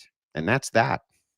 I mean, I can. Okay, so the thing that it says is, based off of conversations, we believe this number is Steve Bannon, right? Then they're having conversations about things related to the Trump campaign, related to Russian diplomacy, and related to, let's just say, a direct quote is, I worried because and this is to Epstein. I was worried because I thought that you were the only person or I was worried about you. You were the main person that I was worried about. And Jeffrey Epstein says, well, you fucking should have been. That's like a direct quote. So do I have with the no digital forensics? context? With no context either. No, the context is a fucking chain. It's a text message chain. Yeah, You can but see them going back again, and even forth. that we don't exactly have context for. I think Well, that he's you the should. world's I most think you should prolific- always Dude, I'm start. extending you a lot of charity. If Obama had a series, if Obama's campaign manager Mhm. had days-long text threads with an ephebophilic sex trafficking rapist, and then and Obama had been accused of sexually assaulting 26 women, and if Obama had been accused For all the of fuck you having know, underage Obama's sex with a campaign manager 14-year-old did girl, have contact with Epstein. You don't know. We don't know. wait, hold on. We do. No, Wait, we don't. what did you say? We don't know. For all you That know, he Trump had did. contact with Epstein? Yeah. How do you know he didn't? We absolutely know that Trump had contact How? with Epstein through No, 2004. no. That's not what I said. Obama. How do you know Obama's campaign manager didn't? You don't fucking know. We have no idea. We don't have the Well, the totality of the truth is- files. Okay, but the truth is, if in December 18th, a bunch of this shit comes out and it burns a bunch of Democrats, you're not going to be seeing me fucking crying. I'll be saying burn them all. Yeah, but I'll be on here making you fucking say, I'm sorry that I just called the president of the United States a fucking pedophile with no evidence I at still all. won't say I'm sorry because Katie Collins still said that he raped her in the early 90s. You mean the woman who, oh, yeah. And so did Blasio Ford said that shit about a Supreme Court justice. What did you believe that too? 26 Connor? other women said that he sexually assaulted them. Connor, Sorry, did you when believe when you have Christine one woman say Blasio something Ford, crazy, Connor? that's fine. When you have 50 women saying something crazy about you, maybe you're the fucking Oh, problem. geez. Oh, it's not like they don't have massive political support. You come out with an allegation, you get tons of fucking attention. And by the way, the ability of these women to prove these things, basically non-existent, right? And all of these cases always get withdrawn because they're all bullshit. Just like the one you just referenced got withdrawn because it was total bullshit. There's no proof or evidence of it at all. You just made the fucking shit up. You guys take it and run with it like Blasio Ford. She made the whole thing up against Brett Kavanaugh. The whole thing was bullshit. Right from the ground up, and you know it was bullshit, and it was all politically motivated because it was Trump's Supreme Court pick. No, I don't, because I've already pulled this shit up, okay? So it is not with it. These are the series of facts that I'll lay out for you. And what I don't like about this conversation is the fact that if this was a Democrat, you would be all over this like a fucking fly on shit. And maybe if you weren't personally, your audience absolutely would, okay? Man, I'm pretty measured when it comes to evidence and proof, I got to tell you. Okay, well, you also traveled in different circles. Let's lay it out, okay? Jeffrey Epstein, Robert Maxwell is Ghislaine Maxwell's dad. Robert Maxwell was a triple agent for Russia, the United Kingdom, and Israel. Yep. Robert Maxwell is buried in Israel, and people said at his funeral, an intel operative said, that nobody will truly know what Robert Maxwell did for the state of Israel at his fucking funeral. Ghislaine Maxwell got with Jeffrey Epstein. Jeffrey Epstein went from like a fucking public school teacher to like a multimillionaire financial investor to a billionaire. And then billionaire, yeah. Yep. Then he started partying with everybody in Hollywood, everybody in Washington, D.C., everybody within New York. He ran multiple modeling agencies. None of this is in dispute. And he used those modeling agencies to recruit 14 to 17-year-old girls from flyover states. And he also sexually recruited girls from Palm Beach. What he would do while Democrats were in office. Yeah, unironically with Bill Clinton. Yeah, with while Bill Democrats were in office assisting with if this was an intelligence operation, right? This was Democrats assisting. It could have been CIA, it could have been Mossad. Who knows? Was one of the ones who has notably been pointed out as being at Epstein Island. There's a picture of Bill Clinton getting a massage from one of the underage girls. That's what I just said. Yep. No, you said he was at the island. I'm saying that there's even worse evidence against Clinton compared to Trump. Okay. Yeah. Agreed. Okay. Democrats did. So Democrat. Where's the proof I for don't Trump? give a fuck with the Democrats. I want them all to burn. Where's the proof for Trump? Okay. Hold on. I'll get there. I want to lay out the facts. Okay. So Jeffrey Epstein used the modeling agencies in order to recruit girls who are as young as 13 or 14. They would do the modeling work during the day, and then at night they would party. And then effectively after a certain time, it became like an orgy. And so the underage girls were encouraged to participate with powerful men. Virginia Giuffre, the sex trafficking victim who died, said that she knew effectively from her memoir that she allegedly had sex with Alan Dershowitz. I think she allegedly had sex with Ehud Barak, the former prime minister of Israel. And I think, and then she had sex with Prince Andrew. Okay. Mhm. Those are the three people that we already know. So the English royal family. She's pictured with Prince Andrew. Right. Yeah. So the royal English family, the Israeli politicians, and then also Epstein had, this is only slightly related. Epstein had direct government and intel contacts with Russians that he was communicating with as a part of this file dump. Okay. When are we going to get to the Trump part here? That she, relatively speaking, knew of 30 other rich and powerful men who had engaged in the underage sex trafficking ring. Mhm. Okay. Alan Dershowitz is the lawyer who wrote in a 1997 op-ed that the age of consent should be dropped to 15 and there should not be any kind of like statutory rape charges until the age of 15. He went on to be Jeffrey Epstein's lawyer, and in 2004 to 2009, he negotiated sex trafficking between 40 and 80 women down to, I think, a single charge of solicitation of prostitution of a 17-year-old, and got Jeffrey Epstein 18 months with work. Can we get to the Trump part? Yeah. Alex Acosta was the federal attorney who negotiated that sweetheart deal. Yeah, he had to resign from the Trump administration because he was appointed randomly to be the Department of Transportation head. Why the fuck is Donald Trump's campaign manager texting Jeffrey Epstein? And why is the guy who negotiated an 18-month sentence for a serial sex trafficking rapist being appointed to the Trump administration? Do you understand fucking that what crazy. you just did was you asked two questions but presented no evidence? I would say that the evidence is that Alex Acosta, the lawyer who, the prosecutor who negotiated the sweetheart deal for Jeffrey Epstein, was appointed to the Trump admin while Trump's campaign manager was texting Jeffrey Epstein. That's evidence. That is not evidence of any wrongdoing by Trump at all. Yeah, the evidence against Trump is the Katie Collins testimony that basically says that was he participated in the sex trafficking ring and raped her along with another 13-year-old girl. You mean the thing that was retracted, the thing that they dropped? It's not dropped. That her testimony. She's part of the victims who are testifying now in order to get the files released.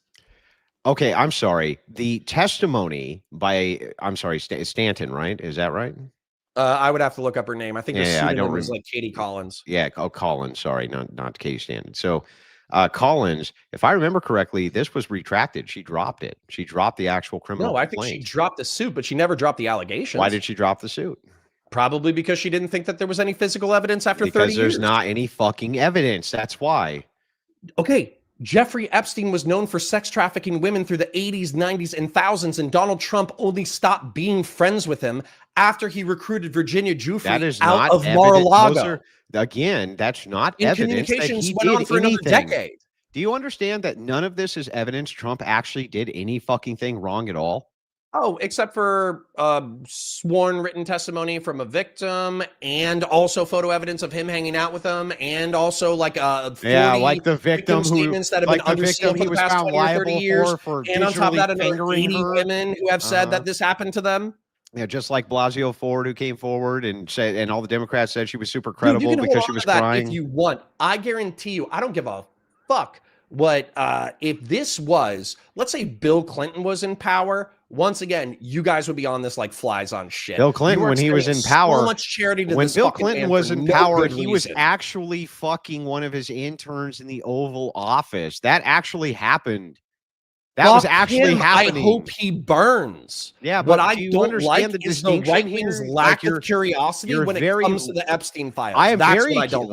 I'm very curious, but I want actual evidence. And what's not evidence is everything you just. So for one thing, when you're talking about witness testimony, I saw what happened to Brett. You can't tell me women are not being paid to testify against Trump and against Trump administration appointments when Kavanaugh was appointed by Donald Trump. You agree with that, right?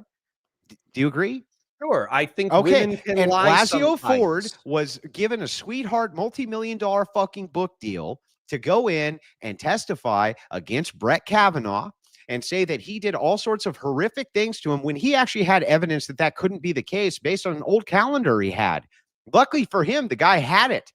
This woman was trying to destroy his reputation, just so that these fucking Democrats could try to get their own nominee in there. They didn't give a shit about what was true. And I remember watching every single fucking Democrat say how credible she looked, even though she had not a single piece of fucking evidence, couldn't remember the date, couldn't remember it. I told a girlfriend about it and she remembered, though, 20 years. Get the fuck out of here with this shit, dude. Show me some real evidence. Okay, not, oh, I got paid operatives who are willing to testify like this other fucking chick did when Democrats offered her a multi-million-dollar fucking book deal. there's still 26 other fucking women who said that Donald Trump sexually assaulted Yeah, them. and It's you not know what as bad happens? as the ephebophilic sex trafficking, but it's still fucking 30 women really who are willing funny. to say the exact same thing. Yeah, it's really funny out of a country of 300 million that you could find a bunch of women who want fame and fortune who will testify about things that aren't even fucking true because the ends justify the means, especially if you're going to end up with a huge book deal and you're going to end up with a lot of press and you're going to end up with a lot of money. Convenient how that Do you think fucking Stormy? works. Okay, so do you think Stormy Daniels was lying when she said that? Hey, Donald Trump paid me like $5,000 in order to have sex in 2004 while Melania was pregnant. Yeah, I'm not sure and if that actually happened or didn't happen. The hush money definitely happened, but even if it did, right? Even if you say, Trump went and he bought a fucking hooker and paid her some hush money. Okay, I can at least wrap my head around that. There's at least something there for evidence that I can at least be like, okay, that deserves looking into. What about the Jeffrey Epstein? What about the birthday enigma letter? Yeah, the thing that they said is a fraud and you haven't proved is true yet. Wait, it came from the Jeffrey Epstein estate. How is that a fraud? Yeah, you have not proven that this is actually from Trump. That has not been proven. They say it's not. It hasn't been proven, but at the same time, wouldn't you think that, like, hey, here's a bunch of birthday cards, including a drawn cartoon of Jeffrey Epstein grooming children, and then you flip the next page, and then it's a page from Donald Trump saying, like, Jeffrey Epstein, we're great friends, blah, blah, blah, blah, blah. You know what I love about enigmas? The fact that enigmas never age. And it's literally the silhouette of a woman with small tits. Right this second, there's hundreds of thousands of people on the internet who believe that I have a black ex-wife and black bastard children.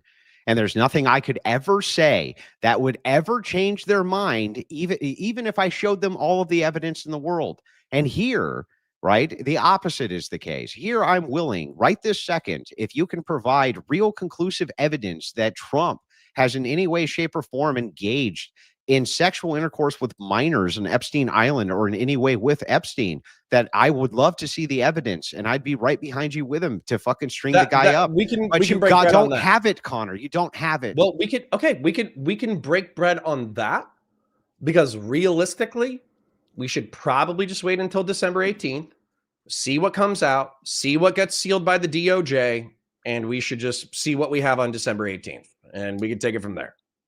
Yeah, except you're already making the accusation. That's the problem. I am making the accusation. Mm-hmm.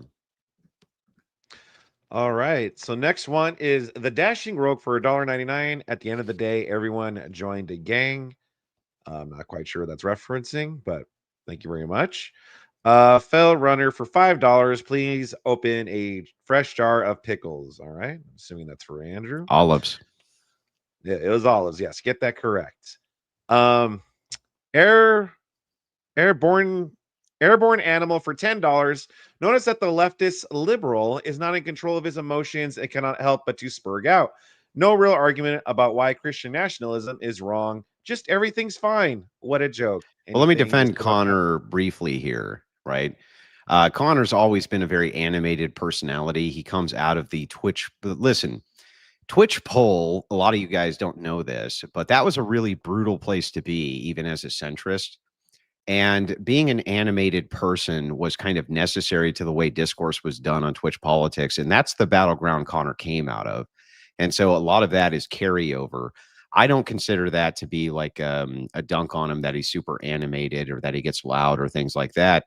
He was, in fact, dealing with some of the worst fucking human beings on planet Earth. Though I would say that he, with like the progressive victory stuff, you still deal with some of the most horrible, or did deal with some of the most horrific people on planet Earth also. And I do hold that against you, Connor, but I don't hold against you that you're animated in debates. I know that environment. I was in it myself for a long time. I was about to say, I was almost on my best behavior tonight. You guys don't, you think this was animated? You think this was yelling? I was chilling. Sorry, continue. No worries. All right. Zombie for $2. Andrew, thank you for bringing truth. Happy to do it. All right. The Jabroni Big Time for $5. Thank you very much. Question for Counterpoint. Why do you think Trump is such a poopy pants meanie? Off the top of my head, January 6, 2021, the false elector scheme, Google the John Eastman memo. I really actually sincerely invite you to do that. I would also say backstabbing Ukraine was pretty fucked up. I think that if you're a neoconservative, somebody who's interested in promoting liberalism and republicanism internationally, then the betrayal of Ukraine is actually pretty fucked up. And then I also think that eliminating PEPFAR and USAID the way that we did, that we're going to contribute to hundreds of thousands, if not millions of deaths through incompetence. Even their little black AIDS babies, and they're not our problem. I would have liked to have seen a competent offshoring of the program to someone else rather than abruptly ending the program, resulting in predictable human misery and death. So yeah, those are, I got more, but those are my like top four. All right. Michael Hatchtube for $4.99. Thank you very much. Andrew describing regular human politics and basic civics like it was some kind of bad thing was funny. Well, that's not really what happened. Instead, I think that I was given a very ahistorical account of things.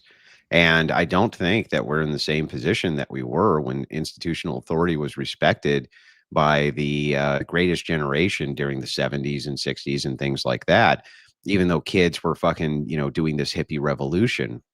And boomers settled the fuck down even after that.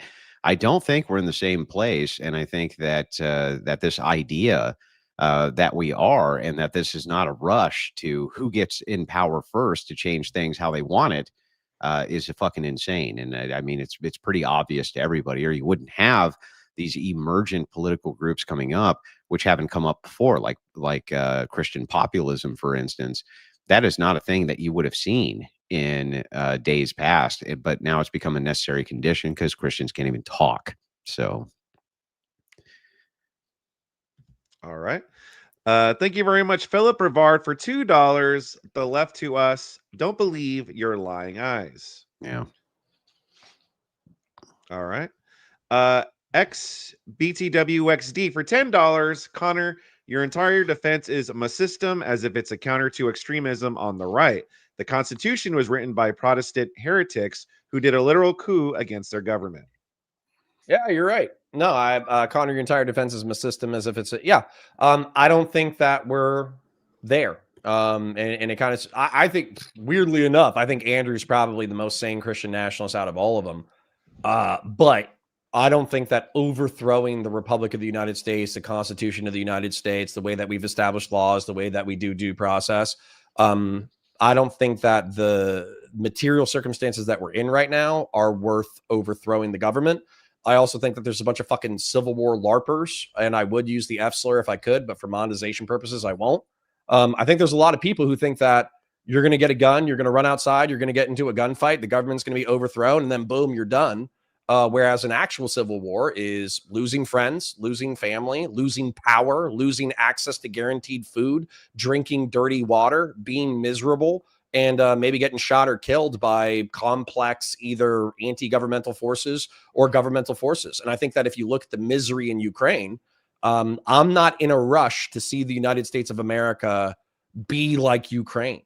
So I think when people are like, oh, you hate it, you hate political extremism, you hate revolutionaries, like, I think you're a fucking dumbass. Well, I think that this is a kind of an ironic argument, as nobody is making the proposition for civil war at all, but rather to utilize the systems to their ultimate advantage to change them for the purposes of Christians being in charge over the long term. So who would have a revolution against that would be the opposition side, right? And not only that, let's point this out, and this is kind of funny. Connor says, wait a second, there's a bunch of Civil War LARPers out there, blah, blah, blah, blah, blah, blah, blah, blah, blah. Nobody's making that proposition, Connor. Nobody's proposing civil war. And I would also argue this, that the overthrow, the laws and the system that you're advocating for is only 50 years old. Laws weren't really made the same way that they're made now. They weren't. This is a brand new experiment inside of the experiment. You're advocating for a very, very young system within the system. If we go I back think to that- really what the framers wanted and what you've done with universal suffrage, I think you've already destroyed this very system you're trying to maintain, and you're just trying to maintain it. And I don't know why. Because I think the I mean, it's 50 years old. alternative is a rush into anarchy and violence. That's why. I don't think so. I don't think so. And the thing is like, I think why so. do you want to maintain Also, I think this there's 50-year-old profiteers. system? Well, I think there's profiteers as well. And I'll just say it. I think Tim Pool is a profiteer. I think that he caters to the disenfranchised sentiment. He caters to the sentiment that we're already in a civil war. The shots just haven't been fired yet. Or the shots that have been fired have only been fired in one direction. I think he caters to that. I think it makes him money, and I think it's ahistorical, statistically bullshit. And yeah. Let me tell you something, man. I know Tim Pool. Okay. I've met him I'm not twice. saying Be I'm not clear. saying I know him super well, but I know him pretty well. Okay. And the thing is that that's a real smart guy. He ain't no dummy. Mama didn't raise no dummies, and he's been following with great detail the news. Now, does he do the headline thing a lot on the Civil War? But he's also often reaching polls where the polls are talking about what Americans think is going to happen, which includes civil war. And he's not a grifting profiteer. This guy was out. I didn't say he was grifting. I said he was a profiteer. This guy was out and he was watching all of this shit unfold during the Occupy Wall Street. And all he's done is study the news, watch the news, and report on the news for years. When you say profiteer, then like what is he doing that's any different than you, Connor? I think because he's just better at it. Like, what is he doing? Yeah, that's true. But no. I think that it's one thing to basically say what you believe earnestly, make a buck from that. And I do think that I say exactly what I believe. I think he does too. That I'm guilty of. I think that Tim, consciously, subconsciously, I don't fucking know. But I effectively think that he knows where his bread is buttered. His bread is buttered at not an improve, and I think he's big enough that he could improve discourse. He could literally say, hey guys, shit's getting off the wheels so bad that I think that we need to bring these sides together and we need to start looking at a productive way for America to move forward. I think he would lose viewership. I think he would lose money. But at the same time, I think he makes money by saying it's a catastrophe, it's an apocalypse, it's lawfare, it's one-sided, we're in a civil war in which people haven't shot each other yet. Yeah, I think he profits from that. Yeah, I think that this is fucking, you keep on bringing this up. This guy over here who's much more successful than me could improve discourse. The fuck? What are you doing? I'm doing okay. What the fuck are you doing? I'm doing okay on the internet. I'm not trying to say I'm a millionaire, but I'm doing okay. Yeah, you ain't doing as okay as Tim Pool, not even in the same arena. So the thing is like, what does that have to do with anything? Well, what are you doing that improves discourse? What? I think you're utilizing the same exact principles as Tim Pool. You use the same thing. You just got done saying that Trump was a pedophilic lunatic and you couldn't wait for him to get exposed with no evidence. How the fuck does that improve discourse, Connor? I earnestly believe what I'm saying, and I've also laid out the evidence for you. And on top of that, if you came to the stream, or if anybody came to the stream, I can show you in meticulous detail why I believe what I believe.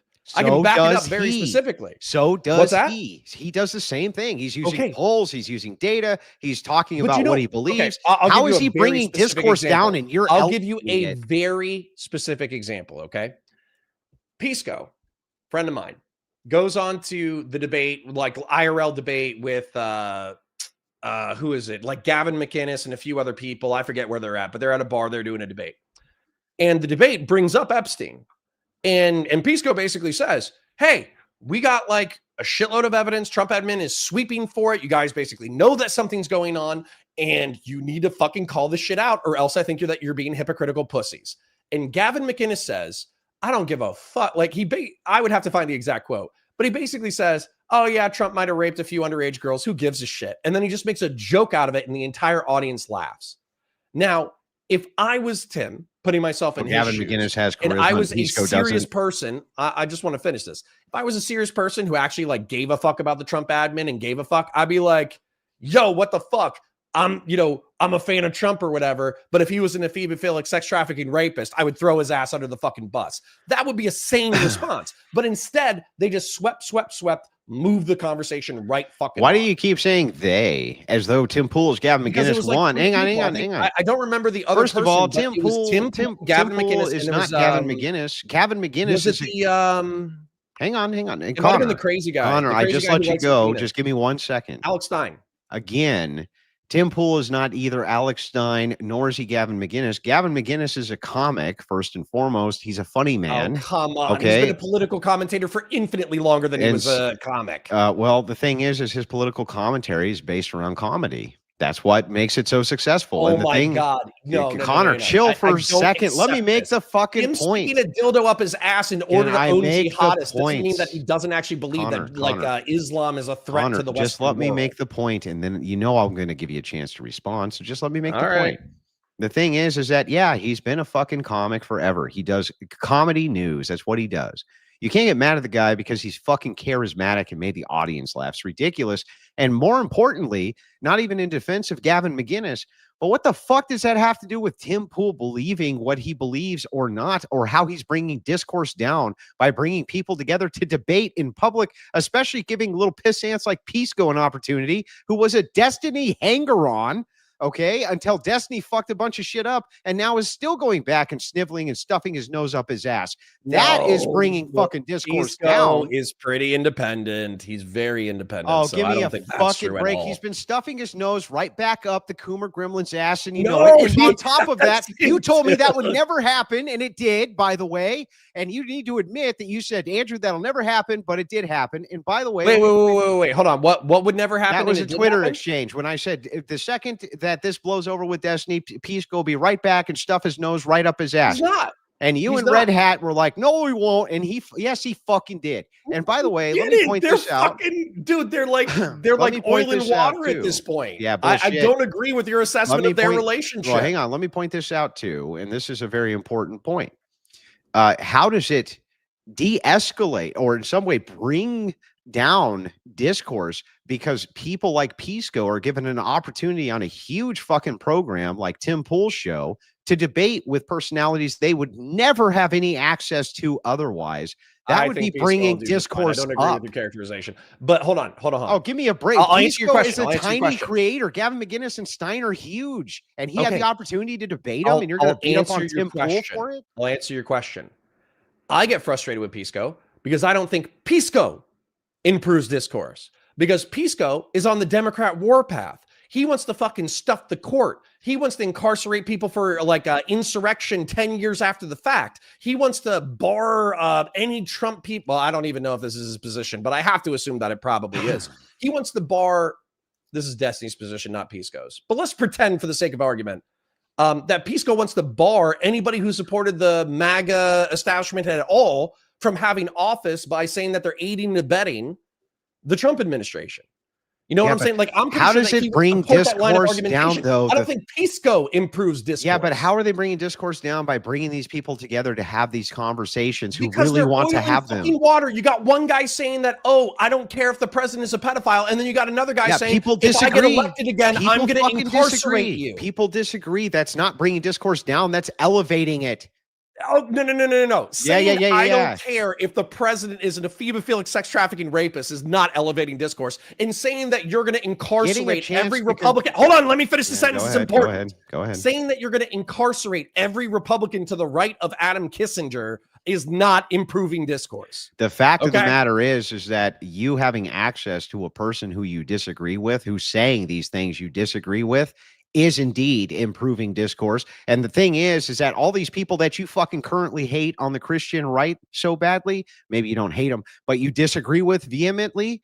The fact of the matter is if you fuckers hadn't removed them and they had to go and fucking build their audiences elsewhere from the underground up, they wouldn't be nearly as popular as they are right fucking now, because you wouldn't allow any fucking discourse. These people wouldn't allow any. At least now you got guys like Tim Pool hosting these mass debates where these personalities can get together and we can see what they actually fucking believe.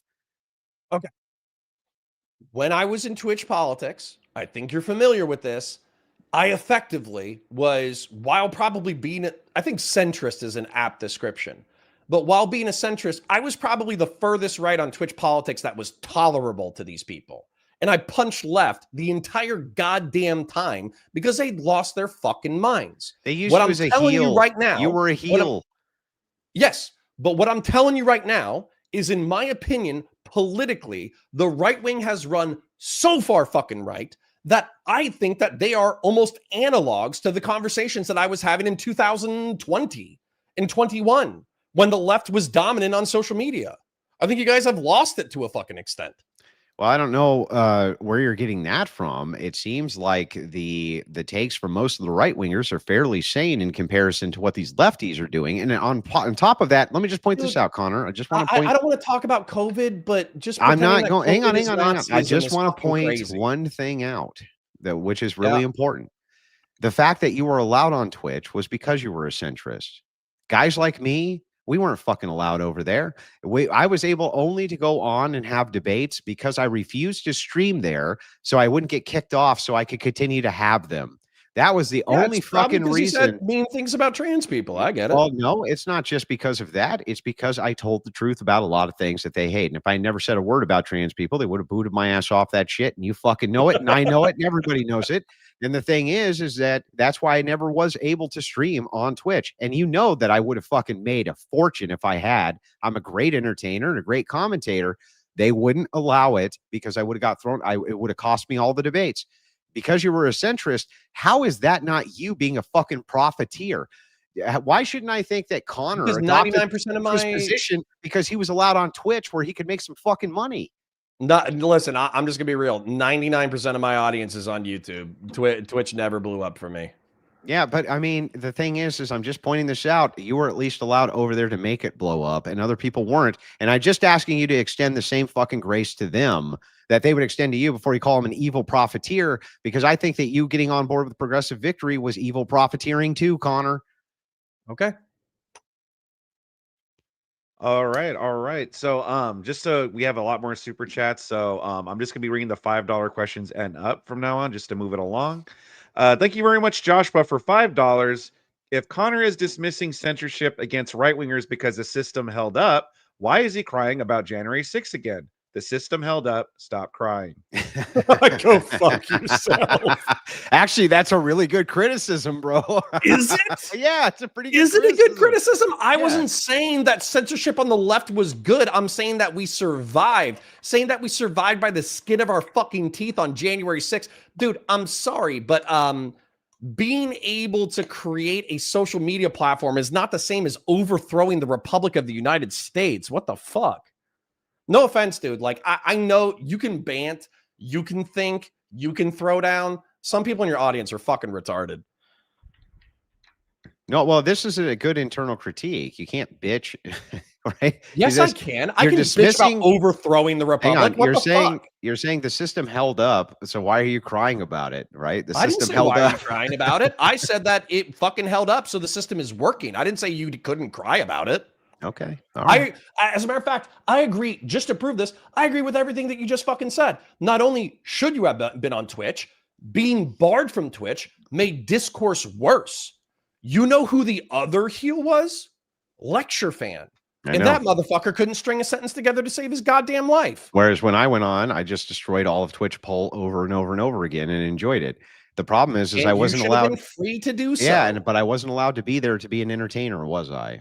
Okay, No but fucking I way. don't think that you being barred from Twitch threatened the stability of the Republic of the United States of America. Yeah, but the problem is like, do you really have all of these rights and all of these things that you're talking about when it is in fact the case that the way we do discourse is this way now?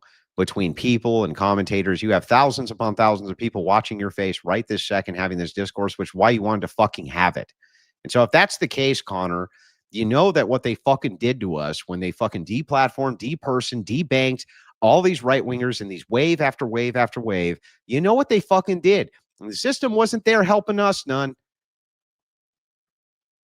Sure. And I argued against it now, and I'll argue against it in the future if, God forbid, some fucking Christian nationalist dickhead sees power and he tries to do the same thing. All right. Next question from Fuck It Button for $5. Here is the game in question. Here is a goalpost. Three sentences later, your goal is in Africa, and there is no stadium to play in. Spurgflexion A plus. I actually, I remember this one. This was about the government spending money. I stand by every single thing I said. We could have saved a shitload more money while not cutting what we cut or modifying what we cut. So fuck it button, go fuck yourself. And that would have been the lesser of two evils, right? I mean, yeah, not killing a few 100,000 to a few million people would have been the lesser of two evils. And that would have been good, right? On the whole, it would have been good. All right. Next one, XPTW XD for $10. Thank you very much. Connor, military industrial complex is based. Also, Connor, authoritarianism is a moral wrong. Please explain how authoritative foreign intervention is moral. Your morals are just a la carte. No, they're not. There's literally nothing contradictory about this. Our country is started as a liberal and libertarian project. As somebody mentioned in a super chat earlier, it started with a fucking gunfight. It was militias getting into like armed conflicts with the duly appointed government of their time, and yet they still thought that a revolution was necessary. So no, if you think the birthplace of American republicanism and democracy is somehow contradictory with armed conflict, you're full of shit. You don't understand the history of the 20th century. I don't think that military industrial complex is based also authoritarian moralism is wrong. I don't think that the World War II generation going to Europe to shoot Nazis or going to Japan to shoot Imperial Japanese was cringe. I think it was fucking awesome. And I think the fact that you don't understand that means that you're a fucking dumbass. Suck a dick, dipshit. I don't feel like you really contended with that, but all right. How did I not contend with that? How is being militant contradictory with being authoritarian? Well, maybe you could explain it better. Well, he's saying that the military-industrial complex has an undue amount of authority over the United States government due to the various. I didn't say undue. Due to that's what he's saying. He's saying an undue amount of authority over our own government because they are trying to sell weapons and other things to foreigners overseas, like the Ukraine. And so if that's the case, that is a form of authoritarianism. That's a form of a shadow government, which has authority over your duly elected government. And so he's saying this is an a la carte way in which you're picking what is authoritarian and what isn't. That is a shadow government, I don't think right? I don't think Boeing giving $10,000 to a Republicans campaign so they buy a new aircraft is authoritarianism. Yeah, that's not what's going on. What's going on is there's hundreds of billions of dollars sunk into black ops all over the fucking world where weapons manufacturers are giving money to people who we think could possibly stall out our enemies, including in the fucking Ukraine and other places. And they have an undue amount, and including Israel, by the way, and they have an undue amount of influence over our federal government. And you are just kind of pretending that that's not a form of authoritarianism. If you're a person who wants democracy, then you can't say that having undue influence over your fucking the directives of your duly elected officials isn't a form of authoritarianism. That's what he means by a la carte. Okay, but you're saying undue? I don't think it's undue. Then you're saying authoritarianism is good as long as you like it. Okay, hold on. Favoring or enforcing strict obedience to authority, especially that of the government at the expense of personal freedom. How is Boeing lobbying the government to sell weapons overseas fucking with your freedom? Wait a second. Read the definition again. Sorry, I Googled it and I X'd out. Let me go for it. Authoritarian definition. Favoring or enforcing strict obedience to authority, especially that of government, at the expense of personal freedom. Now read definition 2. An authoritarian person? And then what's definition 3? I could screenshot it for you. I literally do not have more. So you giving a prime definition, right? You will admit that there's sub definitions for authoritarianism. The idea here even for the authoritarianism that you're talking about, you want to kind of waylay it and say, well, it's based around restrictions of freedom. I would say that even tax increases restrict freedom, personal freedom. I would say that all sorts of different things that NGOs do ultimately end up moving towards a restriction of freedom. And the most important part that I would say is that if your government is bought and paid for by NGOs, you can't really trust that they're protecting your freedom anyway. Instead, they're protecting the interest of special interests, right? That's the whole point. The military industrial complex, which we were warned about by a very progressive president who said you should avoid them, was specifically about this. The fact that they were able to buy up politicians who then will pass legislation to restrict freedom. So, like in both cases, I think that that the chatter here is making a great point that you kind of need to contend with. I think you're steel manning the fuck out of them. I don't think that there's a contradiction in fighting for liberalism or republicanism. Matter of fact, so I would make the argument that if you look at the history of the 20th century, I'll try to be brief because it is getting late. If you look at the history of the 20th century, there was really like two competing ideologies. It was like liberalism with mixed economy capitalism, and it was communism or socialism. Those were like the two ideologies that were vying for the soul of the world. And if you looked at the socialist nations, they were infinitely more authoritarian than what we called the proverbial free world. So I think that the Cold War, like, so for instance, like sending money and sending guns to militias in South and Central America, doing that in Southeast Asia, deploying American troops in order to fight authoritarian communism, making sure that the energy supply in the Middle East and North Africa was secure so the free world could continue to operate. I don't view that as authoritarianism at all. I view that as defending the free world against an enemy. I view this as secularism against religious institutions more than I do the false dialectic of the weirdly enough, we were classified as the religious force in that. I understand. I understand because we were, and they were classified as the secular force. And that is why I think Christian nationalism is so necessary, because we see what secularists have done with power over the 20th century. And it wasn't fucking good, Connor. Yeah, fuck them too. One of the most annoying things about secularists is they don't think that they're capable of evil. Earlier in the conversation, when I was pointing out that like secular humanists wouldn't view butchering a city as a moral good, I wasn't trying to say secularists are without sin. That was never my point. No, I understand that. I wasn't trying to say that it was. I'm just pointing out that even in this dialectic that you gave, I see this as a spiritual battle as much as I do a political one. And the idea here is that it was actually people who were trying to follow God against secularists who wanted to remove them. And that is what led to these fucking great evils, Connor. That's what led to it. The lack of participation in the energies of God, which is why I think I have a better view of what evil is than you do. Okay. Alrighty. Fuck it button again for another $5. I wonder how the con would feel if he didn't have breakfast today. Also, nuanced W was still a W and reverse acknowledged as such. I didn't have breakfast today. I only had caffeine until lunch, and I was hungry. All right. Yes, Andrew, I get it. Are you capable of understanding the hypothetical? I understand it. I was playing into it. Oh. Whew. All right. Sarcasm. But I'm going to clip it anyway, Connor. I'm dishonestly clipping it anyway, Connor. No, I'm kidding. All right. No, yeah. I'm definitely doing that. But anyway, no, do it. Put it in the intro. Right. People will be like, "Fuck this guy." I mean, come on, it's pretty funny. I must admit, that was funny. All right. XBTWXD for $5.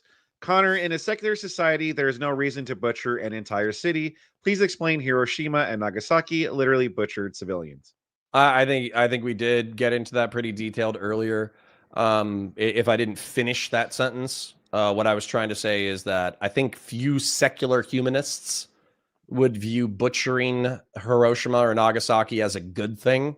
Half of them would probably actually argue that it was an unnecessary evil, and it's one of the great shames of American history.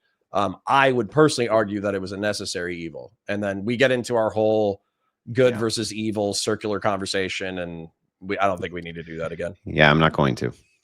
All right. You can explain philosophy to me another time. All right, let's see. Birdman for $9.99. So then you're saying that Jesus did bad to others by turning water into wine? No, I mean, I think that's funny. Yeah, there's obviously a different context for alcohol in the ancient world, that like alcohol was like purified. So to some degree, like drinking alcohol was more reliable than drinking water. Why didn't he just make purified water? Well, right, yeah, I mean, he's God, so he's omniscient and omnipotent. So Do you he know should have been able why? to make purified Do water. you know so. why he turned water into wine? No, tell me. It was a party, and his mom asked him. Sure. His mom asked him if he would make water into basically if these people who were celebrating this great thing, which is marriage, which leads to conception, that was worthy of celebration. Sure. And while we looped on it, the only thing that I'm trying to communicate with that is that sometimes goods can contain bad, and sometimes bads can contain goods. Saying something is wholly good or wholly bad is actually oftentimes pretty difficult. I agree. There has to be nuance with the position. Yep. All right. Fuck it button with another $5. Oh loud. Their man's has terminal TDS. If Trump did not exist, would Connor? Yeah, I have. If you don't like my politics, that's totally fine. My most successful channel is a Warhammer 40K channel. Type in Counterpoints 40K, and yes, I would still exist. That was your original channel, though. Yeah. So Yeah. My original channel, my Warhammer content did better than my political content, so I focused on that for a few years. I broke 100K. I think I'm at like 118 right now. I actually love my channel, and I still congratulations, by the way. That's not easy to do. Thank you. Yeah. And then what I would say is politics kind of ended up on the back burner for a while. But I was actually able to find somebody who was able to help me go full time on politics. So we're growing on politics. I'm not a rich man. I can't retire yet, but we're doing okay. Good luck. Thank you. All right. Don't call it art for $5. Congrats on the moderator gig. Counterpoint said authoritarianism is inherently evil, and he totally backtracked. I mean, still stand he's not by. wrong. So for instance, like Tito. Does anybody? I forget Tito's first or last name. Tito was the leader of Yugoslavia. He was the dictator of Yugoslavia. And compared to Joseph Stalin and other people, he was viewed as a benevolent dictator. He did torture people. He did kill people. But he tortured and killed way less than everybody else during that time. And he also unified the people into a coherent ideology that actually seemed to serve the people of Yugoslavia really well. Now, the problem is that Tito was a benevolent dictator, but when he died, there was a power vacuum. And as a result, really vicious men filled in his gap. And that's what I was trying to talk about, where even if you have the just ruler, the philosopher king, even if you have Marcus Aurelius, you're going to have Commodus after. Even if you have Tito, you're going to have the Bosniak Serbian wars. So just because you have a good ruler doesn't mean that that's going to be good. And when you concentrate power, power can go off the rails really quickly. You're not immune from that with democracy at all, or any form of government. And by the way, let me just point this out. I like republicanism more than direct democracy. Yeah, Connor, you were a cop. Didn't you need to have authority? Of course. Was it evil? No, but my authority was constantly checked. Constantly. I had a body camera. I had supervisors. I had to write reports. I had to report to a judge. My power was real, but my power needed to be diffused. But by I mean, other don't you think powerful cops forces. in the 1920s also needed to have authority? Yeah, but they also probably should have had their authority arguably checked. And I would say, but that wouldn't say that it was inherently evil. That would be a silly statement, right? Sure, I think Marcus Aurelius was a emperor, which is concentrated power. Marcus Aurelius was still a great man who did great things for Rome. Mm-hmm. Not inherently evil. Sure. All right. Thank you very much, Azzy, for $20. Good stuff, Connor. Brothers of your ilk are built to keep Andrew in check, like another martial artist checking Bruce Lee to stay humble. Thank you, Aziom. I appreciate it. Say what you want about Andrew. He's a good martial artist. All right. Thank you, Halus or Haluche, for $9.99. I like this Connor guy. He's so close to the dark side. Careful, Connor. It may consume you. The liberals and the progressives have been trying to corrupt me for half a decade. So far, it hasn't worked. All right. Right-wing Nuck for $13.99. This debate was a perfect example of how Connor's worldview has no guardrails to prevent capitulating to a potential left-wing revolutionary force to destroy America. I don't agree. I think that the American law enforcement system, the American judicial system, the American military, I think the oath, I think the Constitution of the United States are all guardrails against a left-wing revolutionary force. And I also think at the end of the day, we wrote it into our Constitution, or excuse me, our Declaration of Independence, that when a government becomes tyrannical, it is the duty of the people to overthrow it. I'm a huge proponent of the Second Amendment. I'm a huge proponent of awareness for small arms. I'm a huge proponent of the right to self-defense up to and including against your own government. So I just don't agree. All right. Airborne Animal for $10. Connor is a chameleon leftist. Charlie Kirk is a hero. And it is wild that this guy thinks that universities are not the center of discourse and debate are for. That is literally what they are for. That has nothing to do with what I said. Number one, I don't think you could define leftism to save your fucking life. It's socialism and communism. I'm neither a socialist nor a communist. I'm happy Charlie Kirk is your hero, but rhetoric, take Andrew's debate class. Doesn't he have a fucking debate class about becoming a good debater? You should Rhetoric take the debate class too. What's that? You should take it too. Okay. Well, the point is rhetoric is a powerful tool that is not inherently good or inherently evil, but you can use rhetoric to argue for bad things and you can sound smart while doing it. So, yeah, well, be careful of rhetoric, dickhead. All right. Right, Thank you very much. Oh, what did he say that was worthy of being called a dickhead? Rewind it. Yeah, he just said it's wild that you literally think the university are not the center of discourse and debate. That's literally what they're for. This guy didn't say anything bad to you. He just pointed out something which is intrinsically true. Leftist. Well, you did work for Progressive Victory, Connor. That has nothing to do with whether or not I believe in socialism or communism. That has everything to do with what I believe about Trump. And I haven't changed what I stopped working for Progressive Victory in October of 2024. If they were still paying you, would you fucking thing about my rhetoric before or after? Would you have still worked for them if they were paying you though? Would I have worked for them for free? No, I mean after when they stopped paying you. If they had offered you a elongated slot, would you still work for them? I'm not trying to put their business out there too much. They basically said that they thought it was a mistake to work with liberals and more right-wing people. They wanted to go in a more progressive direction. So they well, that was all Woo's plan. Woo's fucking retarded hatch plan. That was all him. But anyway, the point here is like, look, I've always giving you shit for the Progressive Victory thing, and I think you fucking deserve it. But the thing is like, you can't say these things about Kirk, right? A literal fucking leftist progressive organization approached you and paid you cash to basically shill for one of their fucking for their big project, which is the anti-Trumpism. And I get it. I get that you're like, well, we had an agreement on this.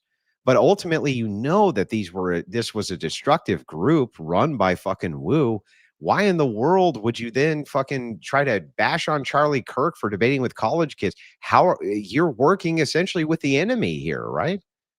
Yeah, but I view the MAGA movement just as an example within the past week. Mamdani and Donald Trump should be oil and water, right? Mamdani is a socialist, jihadist, Islamist piece of shit who is probably hiding his power level. But one conversation with Trump, and Trump is singing his praises and saying, oh, he's a good guy. He wants what's best for New York. We're actually aligned on a lot of things, this, that, the other. I don't think Trump has a single coherent thing in his fucking body besides he wants to win and he wants a legacy. Yeah. That's the only thing I think. This is the problem with TDS. It's like, because if Trump said this guy's a fucking communist and we should do something about this, you'd be like, he's a fucking authoritarian warlord who just can't work with the left no matter what. No, won't make any compromises. What the fuck? I hate Mamdani more than most people. But you know that's what the TDSers would do. They'd be like, he's a fucking authoritarian dictator. That's not what I would do. Like the guy can't fucking win. The guy can't fucking win no matter what. The guy could say, hey, I'll work with this guy on X, Y, ABC, but you know what? Realistically, he's a socialist, and that's something that we are oil on water on. Is he supposed to come in and say, hey, the new guy coming in is a fucking piece of shit and I hate his guts? No, he's going to have to take a diplomatic approach. He said that a week before. The only reason why he changed his tune is because he met the guy. Yeah, and what is he supposed to do? He's supposed to say, listen, man, the decommodification of basic human needs and workers owning the means of production, the only way that that is possible is if we have a slave race of robots. Besides that, that idea should be thrown into the trash bin of history. Yes, so but if the leader this guy... of the right wing, oh my God.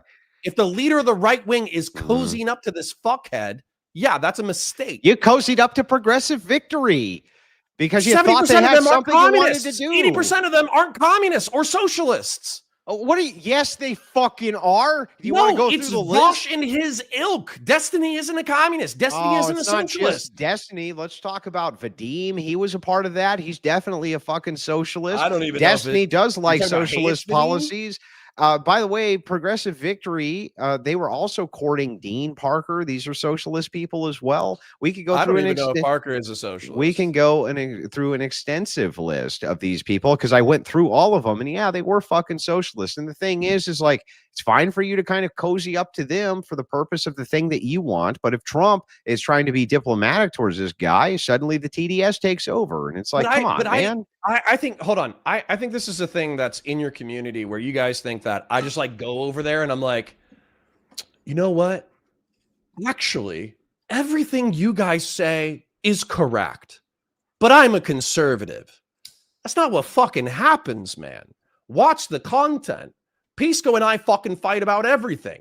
We fight about economics. We fight about immigration. We fight about this. We fight about that. We fight about progressive principles. We fight about whether or not the Republican Party can even be salvaged into something sane after the midterm. He's trying to convince me to be a fucking liberal. And I'm like, I don't agree with you on X, Y, Z, ABC. How the fuck could I be on your team? And if I don't change these things about myself, he wants me to come his way and bend my principles to his project because he sees the never Trump paradigm as useful to the left. But I'm saying you can't have me on your team while also saying that socialists and communists are on your fucking team.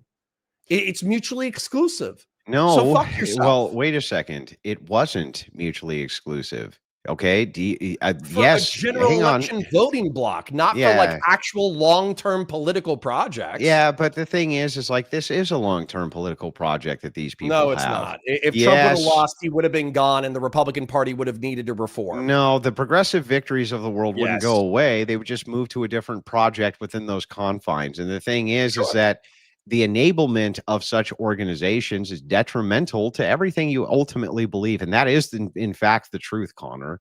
And you should, I don't know. I don't think that's true. And it is true. You know, they're working on a new project now. No. A progressive is not necessarily a socialist. There are progressives who just believe that they want black people to stop getting the fuck kicked out of them by cops. I'm not disagreeing. Who are normie capitalists, but Progressive and Victory and the heads of Progressive Victory, I've heard their speeches, and one of the things about me, Connor, is I do pay very close attention to everybody's content in this space, including yours. I am well informed on the things that you talk about, well informed on the things everybody talks about. That's my fucking job. It's what makes me excellent at it. And the thing is that I knew what the heads of Progressive Victory were. I knew exactly what they were proposing. I knew exactly what they were fucking doing. And I knew exactly when Brianna fucking Wu was trying to cozy up to me to get me on Team Progressive Victory. And I told Brianna Wu to go stuff her penis up her ass, right? And I would rather fucking hang myself than be a part of such an organization. Just note, it's because I knew the involved people who were there were actually many of them avowed socialists, including Wu himself. Brianna Wu probably hired me in September. I think she was gone by December. So there was a whole year where Brianna had nothing to do with the project. And realistically, it became the DGG show.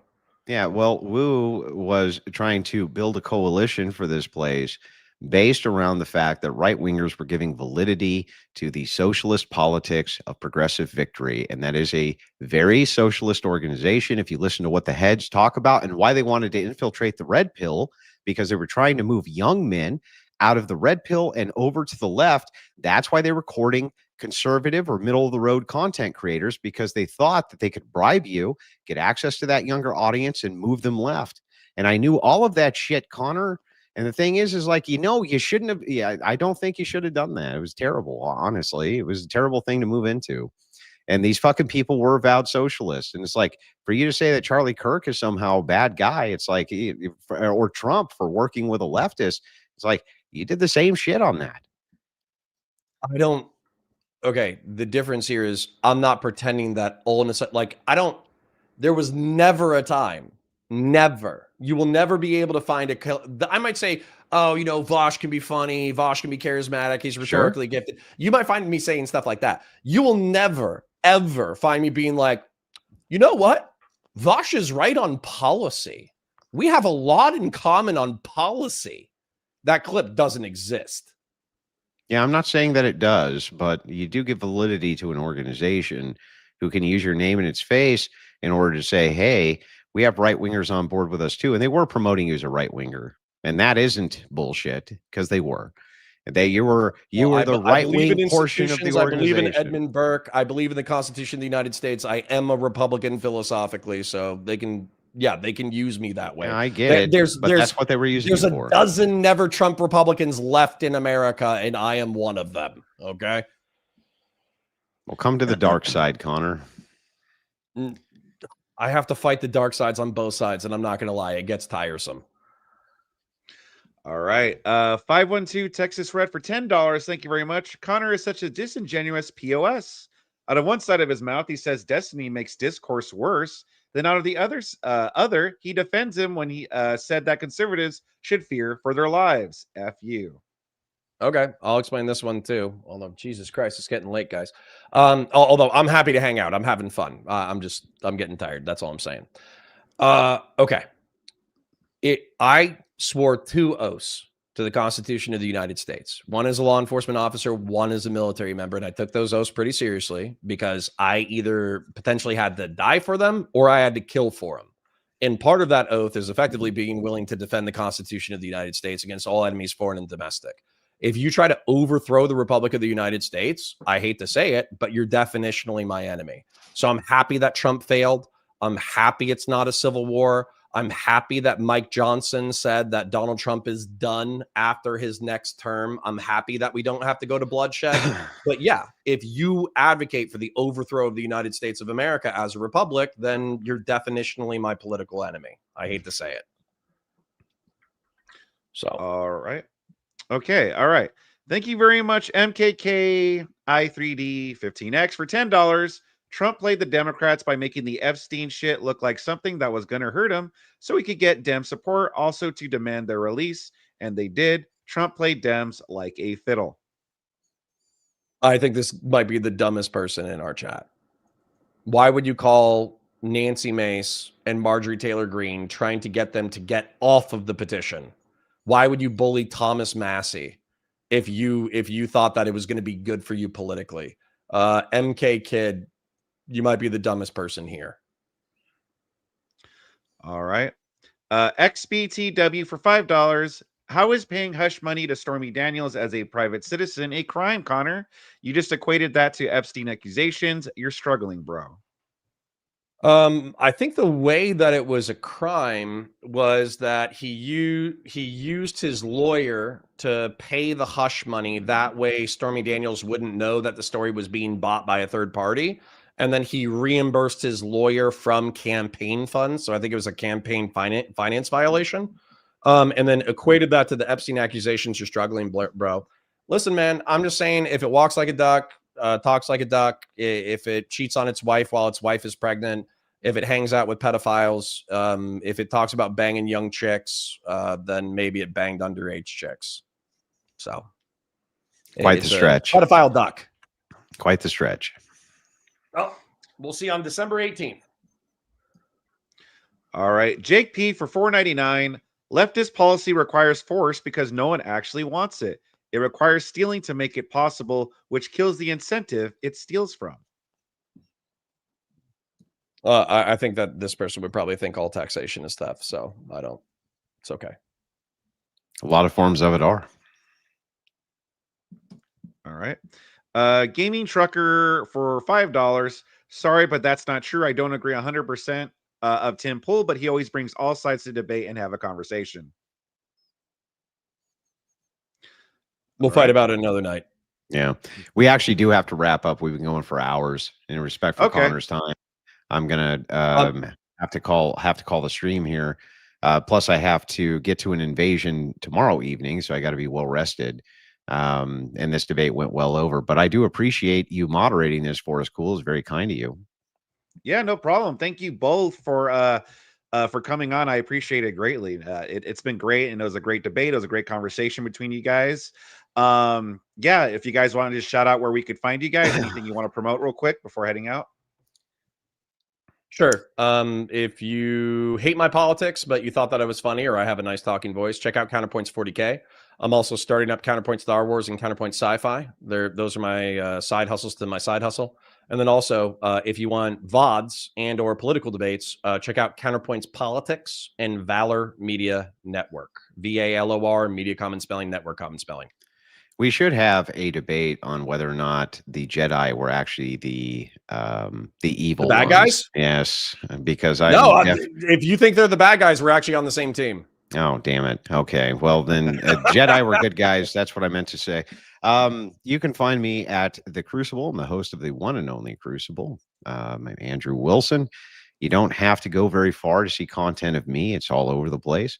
And one of the reasons I've always been very graceful towards Counterpoints is because when I first started The Crucible, my very first debate was against him. And he was a much larger creator than I was at the time. And he very gracefully went over and did a debate, which helped launch the channel. And so for that, I'm always very graceful. And I don't rip him to pieces like I do most people as brutally, because I remember that that's the case. So Counterpoints, a little bit of benevolence from the evil Smoky Man. I do not forget things like that. So I did appreciate it. I appreciate it. We don't always see it eye to eye. We get a little bit spicy, but I always have a good time. So yeah. While I might demean your success by saying that you're bullying e-whores some of the time, I'm proud that you've turned it into something awesome. So congratulations. Well, I mean, I also debate with the top debaters in the fucking world. So True. it's like, I've always wondered about the criticism of the fact that I take all comers.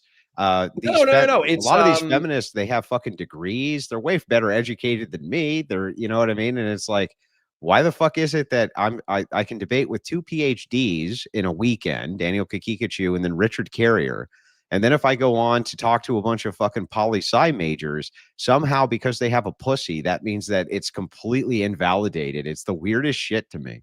No, honestly, the Hakikaju thing was fucking wild. I'm just going to say, like, I actually borderline hated it as content because I'm like, we're going to get into theology, we're going to get into history, we're going to get into this, then we're going to get into that. And then you're like, hey, Muslims fuck their cousins. And I was like, there's no way that's the argument. And then I started Googling the stats and I was like, fuck. It's such a great argument. It's brutal. It's brutal across the board. But anyway, I appreciate it, gentlemen. It was very kind of you to do this evening. With that, I got to get out of here. Have a good night. All right, you too, Andrew. Take care. All right, cool. You need anything from me before I dip out as well? No, you're good, brother. Thank you for coming on as well. It was nice meeting you and stuff. Okay, pleasure. Set up the next one. I enjoy streaming and just bullshitting with my chat. I also like coming on debates and throwing elbows. So whatever you got, shoot me a DM and I'll show up and throw elbows if I'm available. All right, for sure, Connor. Hell yeah. Thank you very much, brother. All right. You have a great night. You too. Bye now. Bye. Hey, ladies and gentlemen, did you enjoy that video? I hope you did. If you did, make sure you like and subscribe, or else you're gay. I'm sorry, I don't make the rules. I'm just trying to save you from sin. Also, make sure you catch the Cool Stream live Mondays through Fridays right here on my YouTube channel. And make sure you follow me at any of these links down below for everything Cool Vic.